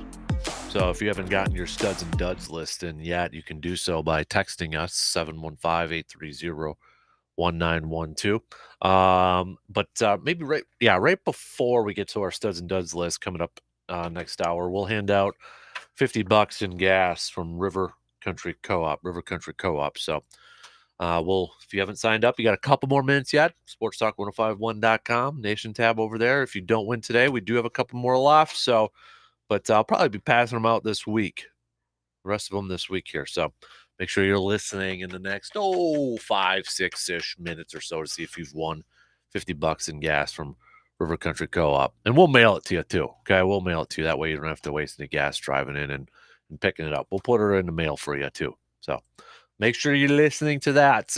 Also, we'll get back to some baseball chat coming up in the next hour here. Brewers have the off day today before they take on the Twins. Anybody heading over to that series too, since it's close to our border over here? Anybody heading over to take in a little Brewers-Twins action tomorrow and or Wednesday? Anybody going on over there? But Brewers off day today before they start a road trip that begins with 2 games against the Twins and then 4 games against the Giants before the All-Star break. All-Star break coming at you next week.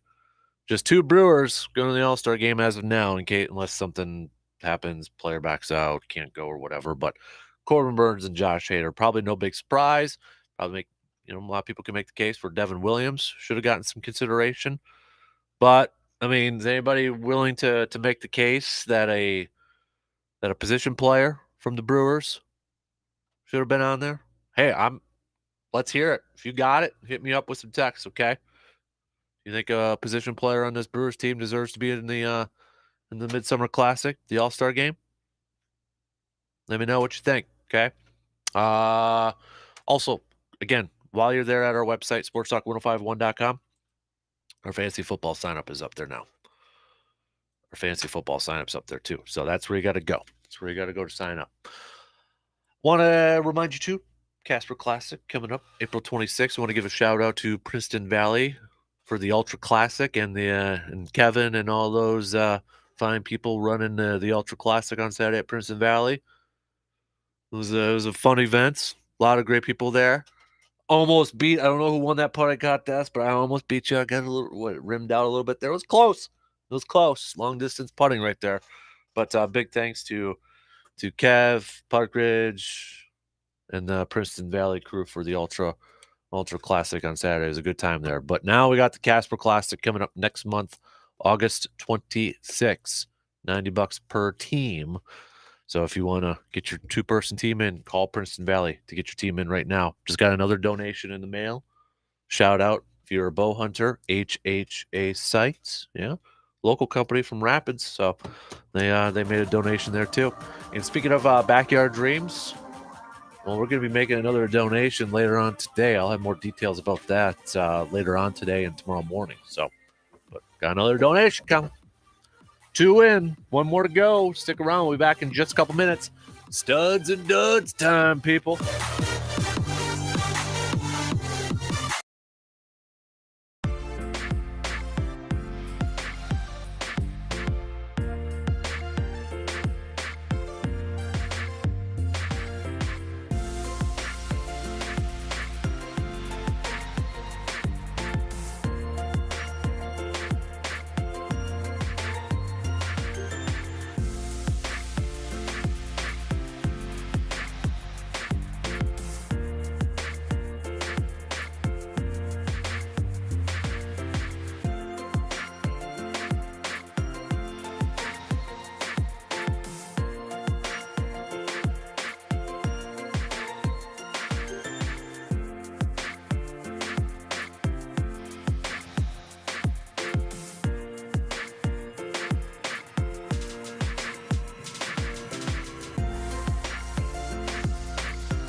are tuning in and wherever you are tuning in. Whether it's online at sportstalk1051.com, maybe you're checking out the video stream over there too. You got the radio dials, 105.1 FM, 790 AM. You got the app and your Google and Alexa home devices. We're going to get back to some more baseball chat here. Coming up in just a little bit. Off day for the Brew Crew as they get set for their series against the Twinnies. 2 games on the road, then 4 games against the Giants before the All-Star break next week. But, of course, G-Man, him and JR and John going to the Brewers game on Wednesday. And you're signed up for the 1 o'clock tea time for the Kasper Classic. That boy. Good to hear that. Good to hear that, G-Man. All right, so anybody else by chance going to the Brewers-Twins game? Anybody? Figured there'd be a good group of, whether you are a Brewers or Twins fan, figured there'd be a good group of people from around our area going over there across the board, watching a little baseball action. All right, let's hand out some gas, okay? So it's our River Country Co-op gas giveaway. Got $50. I'm holding it right now. You can sign up through our website. We got a couple more, sportstalk1051.com. Just click on that Nation tab there. So if you haven't signed up yet, go do it for a couple more chances to win. If you haven't won yet, but you have signed up, you still got a couple more chances, all right? So we're going to put it in the random number thing over here. Got the space bar, lucky 17, which is Tony F. You are the winner of $50 in gas from River Country Co-op. So, Tony, if you're listening right now, congratulations. If not, we will put it in the mail and you'll be pleasantly surprised to receive it. So, there you go. But congrats. And if you didn't win, don't worry. If you're still signed up, you got a couple more opportunities. If you haven't signed up, make sure you do so at our website, sportstalk1051.com. All right, should we do some studs and duds? Just a couple of them here to kick off this Monday. Let's go studs. I don't really have a whole lot. I mean, you could go. First of all, did anybody, somebody had asked me a little bit earlier in the program about the American Century Celebrity Championship. If watched it, paid attention to it. I didn't. I mean, I saw some of it on clips like on social media and Twitter and all that, but I didn't really pay attention to it. I know Aaron got 9th place, top 10 finish in that. But I guess, stud to Tony Romo for winning his third American Century Celebrity title. He had earned he also, I'm just kind of looking at the top. So was it Pavelski? Was got some boy over there too. Was one of the top golfers over there as well. But yeah. Annika Sorstam, Adam Thielen tied for 4th. I've heard Adam Thielen's a pretty darn good golfer. I think actually our good friend JP Fire Rising mentioned that one time. He was a pretty good golfer. So, but yeah, Aaron Fish 9. I guess what I was right. No, I didn't pay attention to a whole lot of it. Answering the question from the texter a little bit earlier, I did see clips of it, but it didn't really, I guess, trip my trigger and all that stuff. But I guess we could give a stud to Tony Romo for being a pretty darn good golfer. I know he's tried to qualify for U.S. Opens and that stuff too, but it's tough business right now. It's tough business.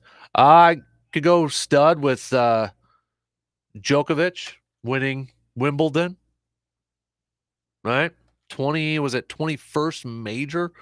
You look at some of these tennis players. What we were talking about Nadal, the last one? Was it the French? But you got Djokovic winning another Wimbledon on his resume. So stud for him, right? Stud for him. So congratulations to Djokovic, adding another 7th Wimbledon title. That's a 7th Wimbledon title. Yeah, because Nadal was like, he's just dominant on the clay, right? I don't know a whole lot about tennis, but like Nadal. Okay, here we go. Roger Federer. Just reading a little bit more. Among men, only Roger Federer with 8 has more titles at Wimbledon than Djokovic, and only Rafael Nadal owns more major trophies with 22. Okay. Feel like you look at, and I know my best buddy Jake. He's a tennis coach and he's a diehard tennis fan. I don't pay I don't know. I should say I don't pay attention. I don't follow it as diehard as like football, baseball, and basketball and all that. But it sure seems like this era for like men's tennis, even women's tennis with like Serena Williams and her dominance. But we kind of look at it, is it kind of flying under the radar in terms of the dominance at the top? Because when you look at it, you got Nadal, right? With 22. Roger Federer, just, during his reign. Djokovic. Those three. I mean, it sure seems like is it just kind of flying under the radar of just how like dominant it's been with these three? Because I'm looking at some of these. Let's go since 2017 in terms of Grand Slam titles. Okay, Roger Federer, Nadal. Roger Federer, Nadal. What's the columns here? So the first one is the Australian Open, the French Open, the Wimbledon, and then the U.S. Open. Okay, Federer, Nadal, Federer, Nadal, Federer, Nadal, Djokovic, Djokovic, Djokovic, Nadal, Djokovic, Nadal, Djokovic, Nadal. That's all the way up till 2020 at the U.S. Open. Then you got Djokovic, Djokovic, Djokovic, Nadal, Nadal, Djokovic. I mean, it's so top heavy with men's tennis that it's like, wow, the pure dominance. Pure dominance at the top. So, give a little stud out there to Djokovic winning another title right there. But he's one away from tying Rafael Nadal. And that's, like Roger Federer's at 20 titles. He's got 20 total titles. Years active 2003 to 2018. Djokovic 2008 to 2022. You've got Nadal 2005, 2022.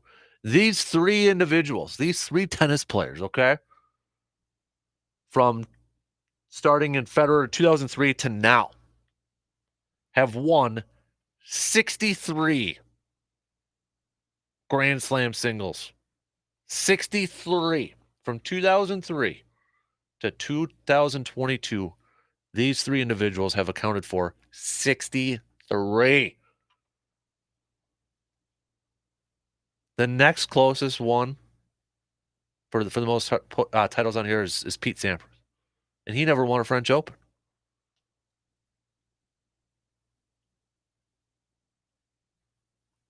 Got all these, and I know tennis players, they've got their certain ones where they're just like dominant at, right? That's their thing. Like Nadal's 14 French Opens. Federer's got 8 Wimbledons. Djokovic has 9 Australians. But man, that's some pure dominance from the men's side between those three as of late. Duds NL Central, unwatchable baseball. Unwatchable baseball. That's from a texter over there. The Shoe Doctor's texting line.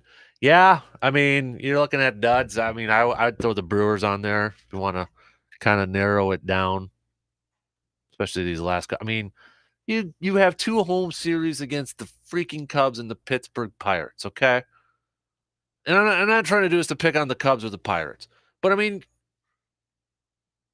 you had a chance to rack up some more wins, Brewers, against teams below you in the standings, below you in the division. After coming through this month of June, thinking, okay, here's an opportunity. You're back at home. Win your ball games at AmFam Field. Win them at home. 3 games against the Cubs, 3 games against the Pirates. You drop both series. On. Got to win those series. I just want the Brewers now to finish. They're on a road trip here. I know it's probably not accurate. I know Brandon and I have joked about it, but it always seems like Brewers getting a little bit of a funk before the All-Star break, right? They go on a little bit of a losing streak. They're in a little bit of a haze. Let's reverse that this year. Let's win that series against the Giants. Let's go in the All-Star break with some momentum, with a little bit of a positive note. I don't want it to turn into, they're up 2.5 right now. But, yeah.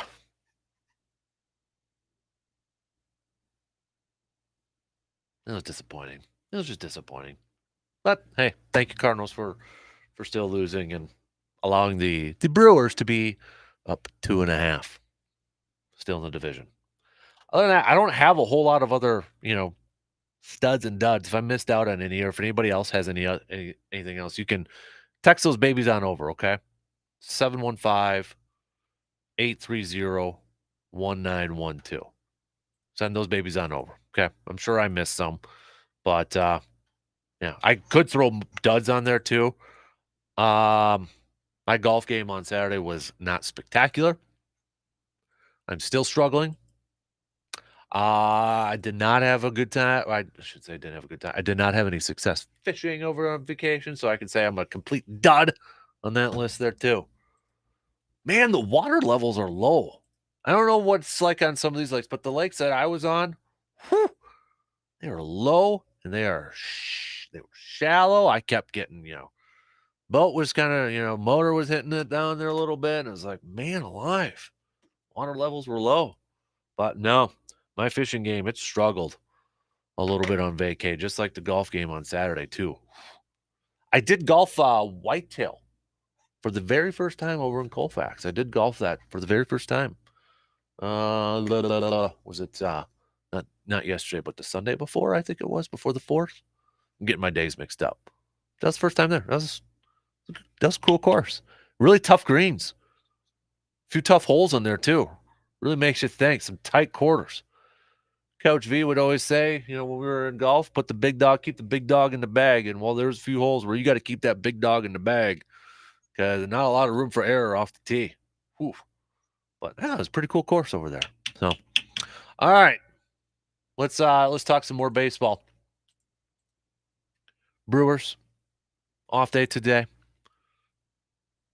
Just 6 games until the All-Star break. Let's throw out the question that Surveyor asked in the first hour. Will the Brewers, he put the line at 89.5. So let's kind of round it up. Will the Brewers win 90 games this year? That was a question Surveyor threw out. I know he texted, but I'm going to throw it out to everybody out there. Do you think the Brewers will win 90 games this year? I know we got a lot of season left here and that, but just kind of throwing it out there. And do you think the Brewers are a team that's maybe a couple trades away from being a great team? Are they a team that's, missing those pieces, or are they a team that are mostly just shooting themselves in the foot? It's not necessarily that they need a couple more players, but they are just a team that just keeps shooting themselves in the foot with their own mistakes. I mean, what do you think?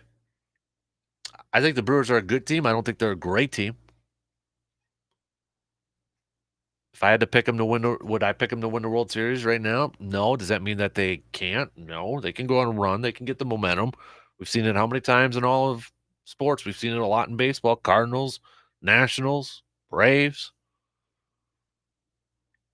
But that's also really hoping that they do get that momentum going and, they get on a little bit of a run there. But trade deadline's less than a month away now. Do you think there's somebody out there, realistically, that could have such an impact on this team that it would vault the Brewers from maybe a good to a great team?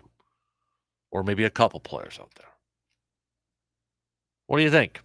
Hit me up with some text, okay? 715-830-1912. Quick break. And then we'll talk some more baseball coming up here as we approach the All-Star break. Got a few more games to go here. Off day today for the Brewers, but kind of recapping the weekend. Just yuck last couple games for the Brewers. All right, quick break. We'll be back next.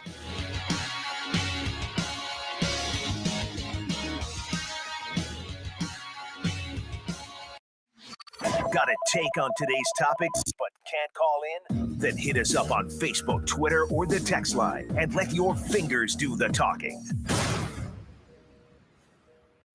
Wendy's new Strawberry Frosty is here, so check your watch. Is it Frosty time yet? It probably is. The hour hand would be on, I'm feeling snacky. And the minute hand would be on, relaxing with a rich creamy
Car show that's coming up already next week.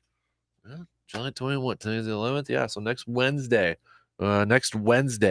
Put that on your calendar. If you haven't checked out the new ASAP used auto parts location, pretty snazzy over there. I need their decorator to help me out with the man cave.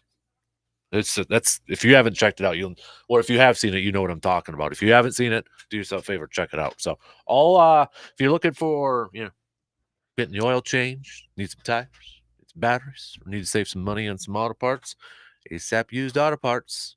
That's your go-to location right there here in the Chippewa Valley.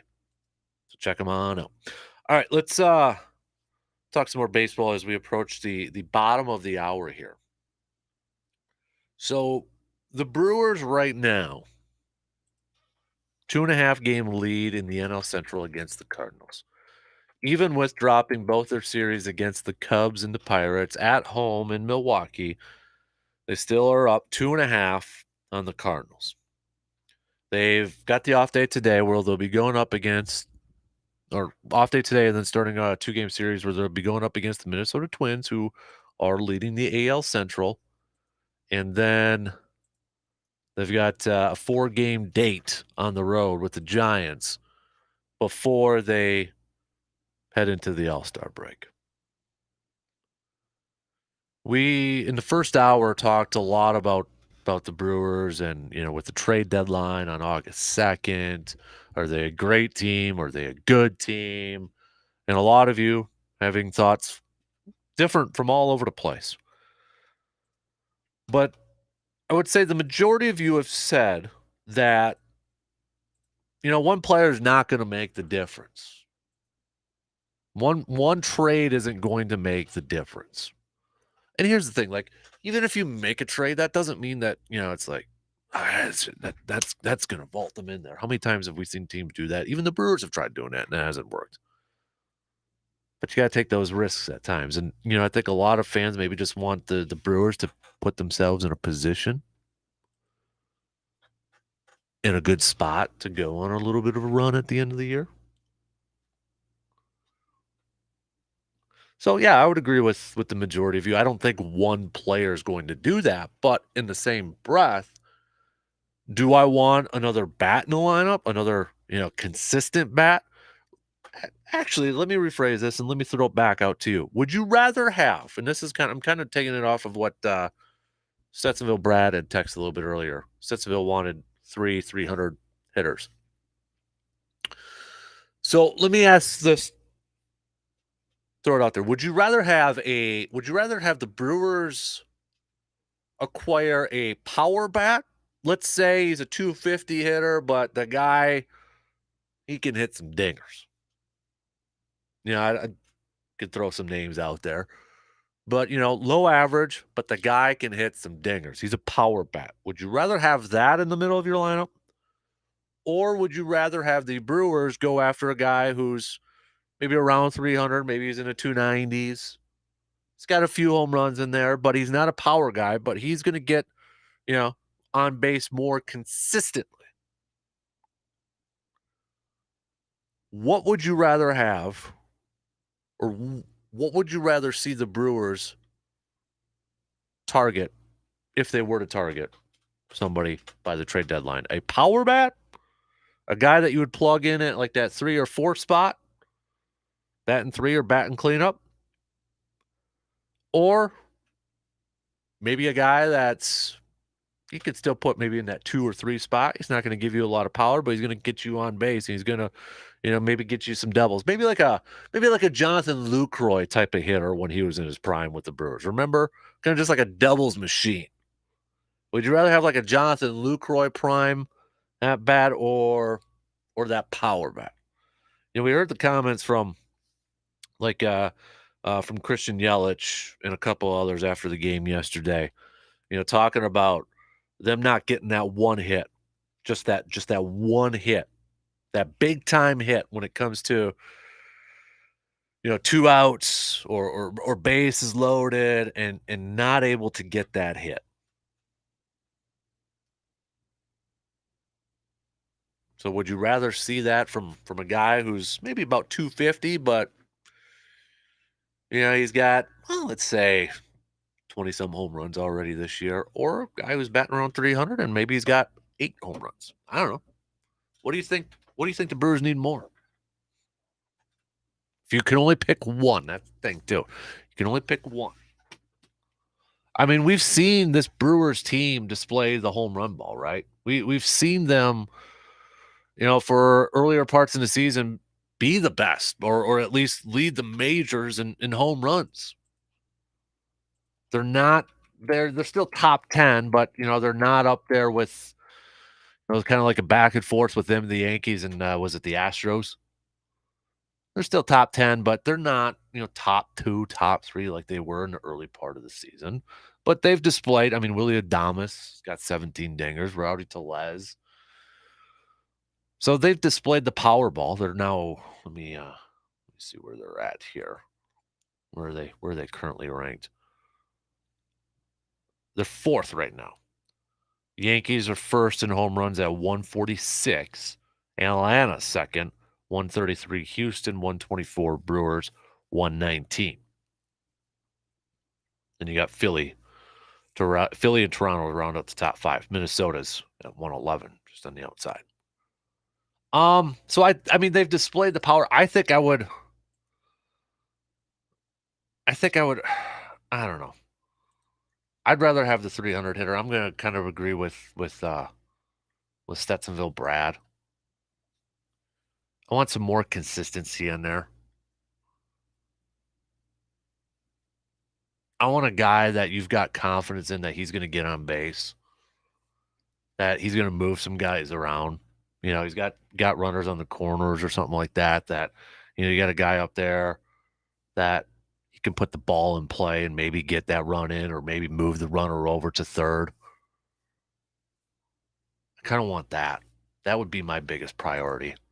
And in my opinion, the analytics might say go with the home runs and all that. Maybe I'm a little bit more old school. Maybe Brad and myself are a little bit old school, like some others out there. That's kind of where I'm at. I mean, we can look at these lists for top trade candidates all across baseball. We can look at the names. A lot of the names we've been hearing since, even at the beginning of the year. But the thing to remember is, too, a lot of these other contending teams, they're going to be looking at buying and adding to their team, trying to fix their holes, trying to fix their weaknesses. So the price going to go up a little bit.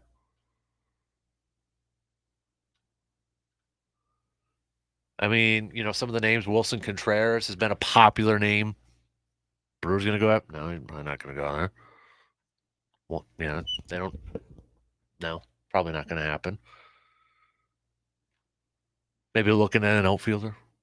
Could they look at maybe some bullpen help? Maybe they want to add another starter to the rotation. Maybe that's kind of like we've been looking at bullpen and a bat. The Brewers, I mean, maybe they'll look at adding another starter. Thinking Freddie Peralta's back. You got Corbin, you got Brandon. You put Peralta in there with Lauer, but then would you want 5 by the time you get to the postseason? I don't know. Every team's going to be looking for pitching help and especially bullpen help, though. I mean, you look at all these lists out there of trade candidates, it's just loaded with bullpen pitchers. All across everybody. I mean, there's going to be you put the line put the over under at like how many of the contending teams are going to acquire a bullpen arm. Say like 90% of them probably will. Every team always is looking for some bullpen help, some extra arms. But I mean, we can look at all of these names out there and be like, oh, that'd be a great fit for the Brewers. Oh, big time need right there for the Brewers. Yep, get that guy. But the question is, does one guy make the biggest difference in the world? I think they need a couple. They need a couple of players out there. But the biggest key for the Brewers, if they want to make a deep postseason run, they got to play hot. They got to play They got to get on that run when it gets to September.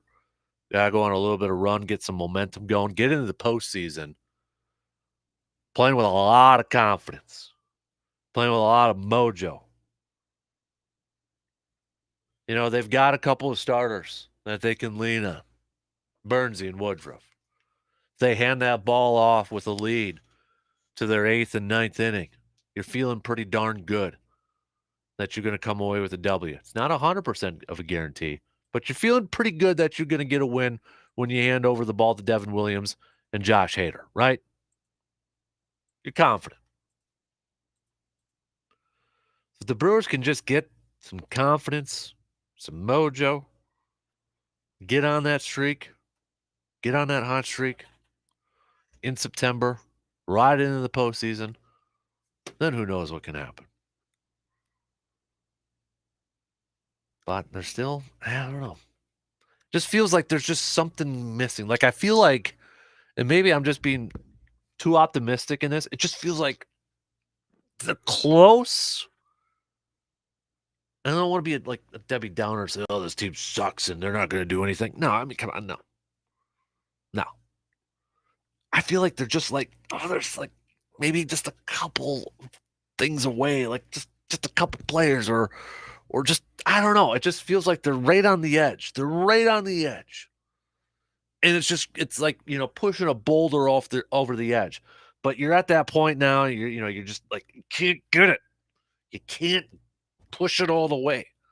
Something is stopping it from going over the edge, from going all in. I feel like that's my feelings towards the Brewers right now. Like, I feel like they've got a lot of great pieces to like, but there's just like, hey, we got to figure out what's going to get that boulder over the edge.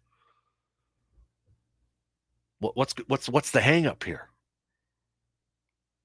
Got to put our minds together and figure it out. Is it the offense? Is it hitting? Is it consistent hitting? Is it just us, not stepping up or us kind of shooting ourselves in the foot? It's like right there. It's right there. And just can't figure it out.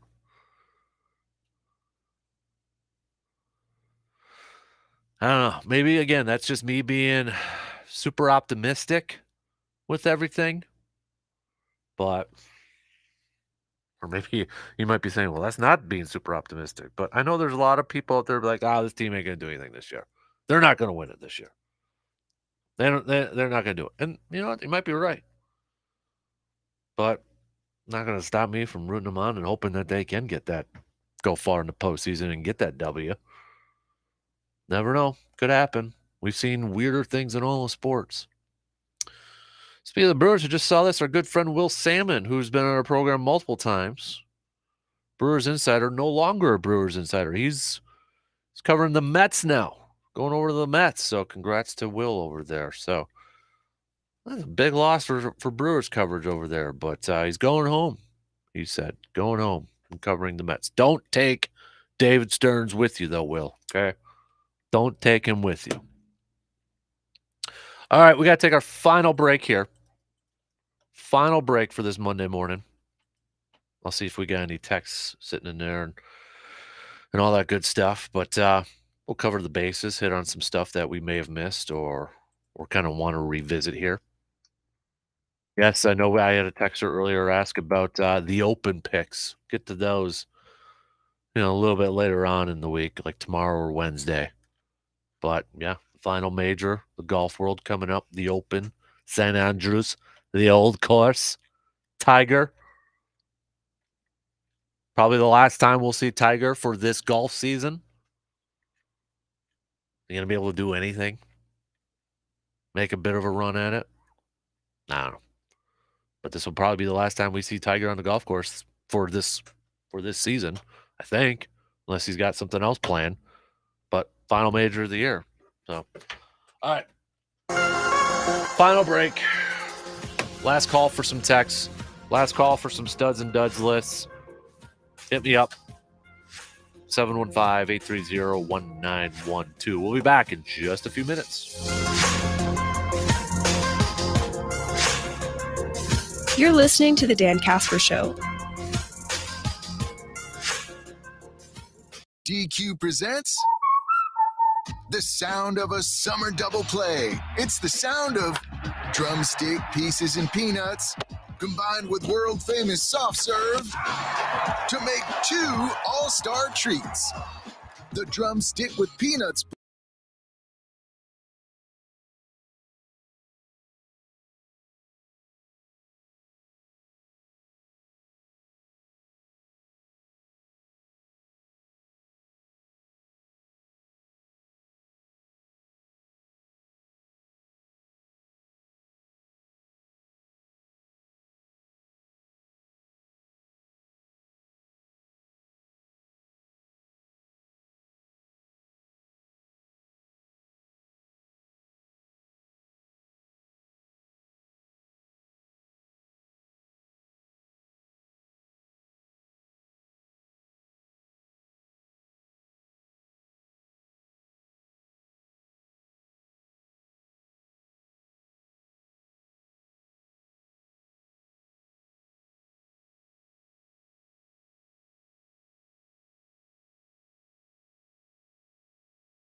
Wrapping things up here on this Monday morning. A little covering the bases, hitting on some topics that maybe we missed or want to revisit and such. But big thanks for everybody texting in, tweeting in, Facebooking in, all that good stuff. Always goes easier, always goes a lot more fun when you guys are participating as well. So keep it on up, okay? Keep those text tweets and all that good stuff happening. Don't forget, if you want to join our fantasy football league, you can just shoot me a text in the next 10 minutes. Say, hey, send me the link, and I'll text it back to you. Otherwise, just go to sportstalk1051.com and click on the Nation tab there, and you'll see it right there too. It's that simple. Now, this is just to sign up. So I got a running list. Then in the coming days, I'll email you the link to sign up. But you got to sign up through our website first, okay? Got to sign up through our website first. sportstalk1051.com. All right. Some other stuff. I saw this. I tried to stay off Twitter a little bit when I was on some vacay and that. But I saw this, that Jimmy Garoppolo that apparently there was a rumor that the Buccaneers were potentially interested in acquiring him before Brady came back. Wouldn't that have been something? Buccaneers acquired Jimmy G if Brady would have stayed retired.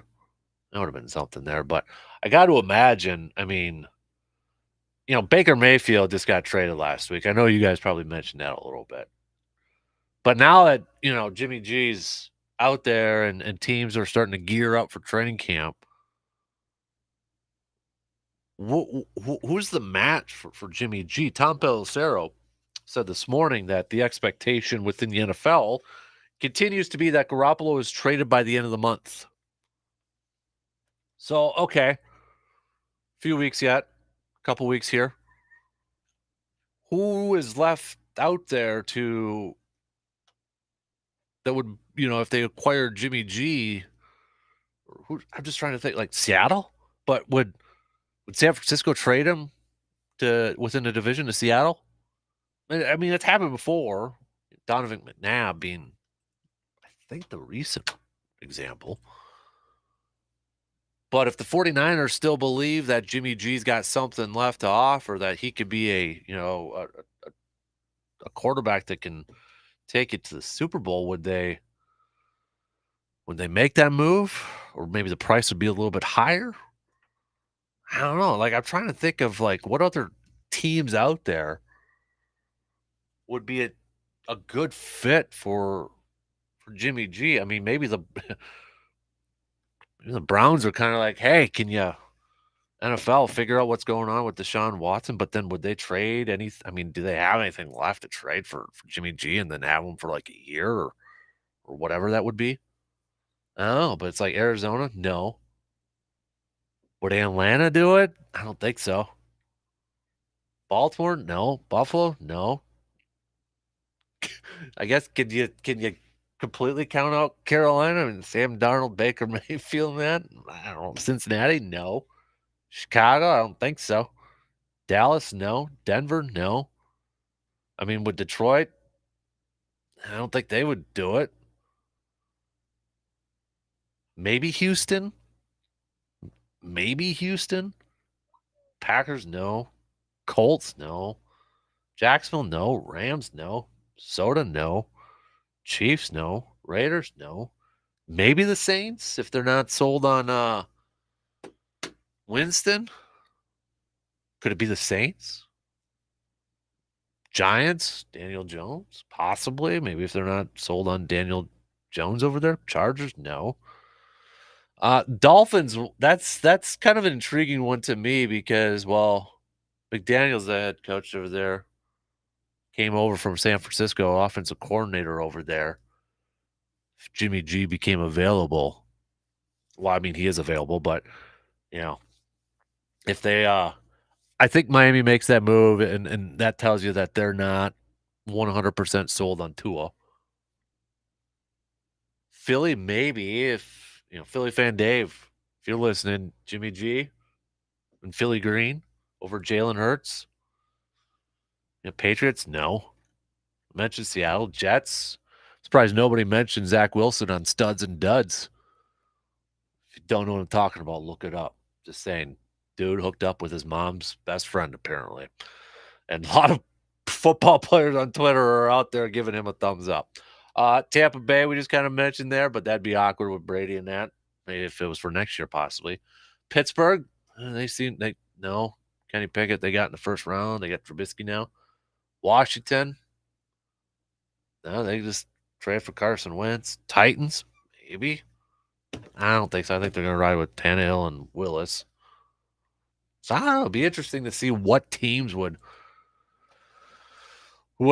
be interested in the services of one Jimmy G. And I know he's coming off that shoulder injury too, and I don't know. That's going to be kind of interesting to watch. And if it does happen, because I got to imagine, I mean, if a team's going to bring in a new starting quarterback, yeah, they would want it done by training camp. Get the guy in the building, get the guy studying the playbook. Get her going here a little bit, but we'll see. I think that's like the last. I mean, you got some free agents that are still out there. I'm talking like storylines. Maybe one of the last, big trades or a trade to happen yet is the Jimmy G thing. Baker's done and in the books. Now it's just Jimmy G left, but you still got some free agents out there that are, bigger name ones out there, mostly from the wide receiving department. And I know Packers fans are kind of looking at like, oh yeah, they're gonna make a move or they're gonna sign a veteran. I think at this point, one, if you're Odell Beckham Jr., I've said it before, you're in no rush to sign right now. At least I wouldn't be. Me personally, my anxiety would probably get the best of me and be like, all right, I want to sign up with the team. Let's get it going here. But from a business sense, he's probably better off just waiting, taking time, making sure he's ready to go. And then if that goes into the season, you're going to have a team that's going to have an injury or two. Or you're going to have a team that's maybe a contender that nobody expected and they got a need at wide receiver. He might actually make more money, possibly, or he might have a bigger demand once he gets in the season, depending on injuries or depending on like, okay, Packers go in and it's just not working with this wide receiver group that they still need one more. Price goes up a little bit. Contending team. Oh, here we go. Julio Jones. He might be a guy that benefits waiting after training camp. We know it. Knock on wood, they don't happen, but they do. Injuries happen in training camp. And it sure seems like every year we've got a couple of big name players who get hurt in training camp. So maybe a guy like Julio Jones, he's been around for a while. And he's probably one of those players now that you just have to like, all right, let's put him in bubble wrap and maybe not try to do too much. We just got to try to preserve him so that he's ready to go in the regular season. But if you're a guy like Julio Jones, your best bet's probably after training camp. You might find a team after teams kind of look at their wide receivers. Maybe there's some injuries, that sort of thing. So there's still some bigger names out there in terms of free agency and such. But I think we're at the point now. It's like some of these players might just wait and see if there's an injury that goes down or a team realizes, hey, we thought we were good at this position, but actually we're not. We're not good. And then demand goes up a little bit more. What other stuff do we got on the docket here? A couple more people saying they are going to the Twins Brewers game. Kind of figured there'd be a decent crowd here, whether you're a Brewers or Twins fan. I just wish they would do it on the weekend. Like, I don't know. Like, I know the last few years they've done it like during the week. I just wish that would be like a Friday or Saturday, Sunday thing, and then splitting it up here. I mean, I get, the 2 home and 2 away, and I get it there, but I wish they'd. And I know they can't really do it on a weekend, a 2-game series on a weekend, because they always start like, a 3-game set on a Friday, or they've got a 4-game set that's starting on a Thursday that goes through the weekend. So I don't know. I just kind of wish that those series would be on the weekend. Get a little hopscotch over there for a quick Saturday game or a Friday night game. That's just me being old now, though, saying that. So But got that starting tomorrow night. And then a nooner 12-10 game on Wednesday before a little West Coast trip for the Brewers before the All-Star break. Hopefully they can finish off this regular season on a high note. Some other stuff here. So tomorrow's Tuesday, right? So it's a Grind My Gears Tuesday. And then grinding your gears, you can think about that for a little bit, vent it, let us know tomorrow. We got that. We'll do a little turn 2 Tuesday. If you're not sure what that is, we've got 2 things. It's an item relating to 2 things, okay? Turning 2, like a double play. Turn 2 Tuesday. So got that. At the WNBA All-Star game. Guy had that last night. That was going on there too. So there you go. Shout out to WNBA All-Star game. They announced that they're going to expand to 40 games in the 2023 season. So 2023, they will be expanding to 40 games right now. The current collective bargaining agreement allows for up to 44 games in a season. And Engelbert, the commissioner, said they would like to get there at some point. However, the amount of games in the league is able to play in a given season will depend on the Olympics and the Women's World Cup. So 40 games in 2023 because neither event is happening. So, but again, tomorrow we'll do some Grind My Gears. We'll do a turn 2 Tuesday. Couple items there. We'll talk some Badgers with RJ Cardinal, getting updates on all things Madison related. I know Johnny Davis and getting some summer league action in for the Wizards and such. A bunch of other Badgers been participating. I know Aleem Ford, I think, is with the Magic. I've seen even Vito Brown's getting some work in with the Lakers. Was it? I got some few Badgers still kind of floating out there. We have a Badger Hall of Fame class we'll be talking about too. So we'll catch up on all that with RJ Cardinal coming up tomorrow around 8:20. Oh, and speaking of like Wisconsin, that Jerry Kelly Senior Players Championship, but it had a Wisconsin flavor to it. Jerry Kelly, Steve Stricker ran on the top of the leaderboard right there. Jerry Kelly edged Steve Stricker to win his second Senior Players Championship in 3 years. So it's good to see a little Wisconsin representation on top of that leaderboard right there between those two guys. That was really cool to see. I was watching a little bit of it on Saturday. Checked in a little bit yesterday too, but more so on Saturday at the clubhouse over there at Princeton Valley. So, all right, that shot clock's gonna cut me off. See, there you go. There's the Oscar music. Have a fantastic rest of your day. I believe DP's also back. DP and Adanitz, they're up next. Let's do this again tomorrow morning, just past 6. Talk to you then.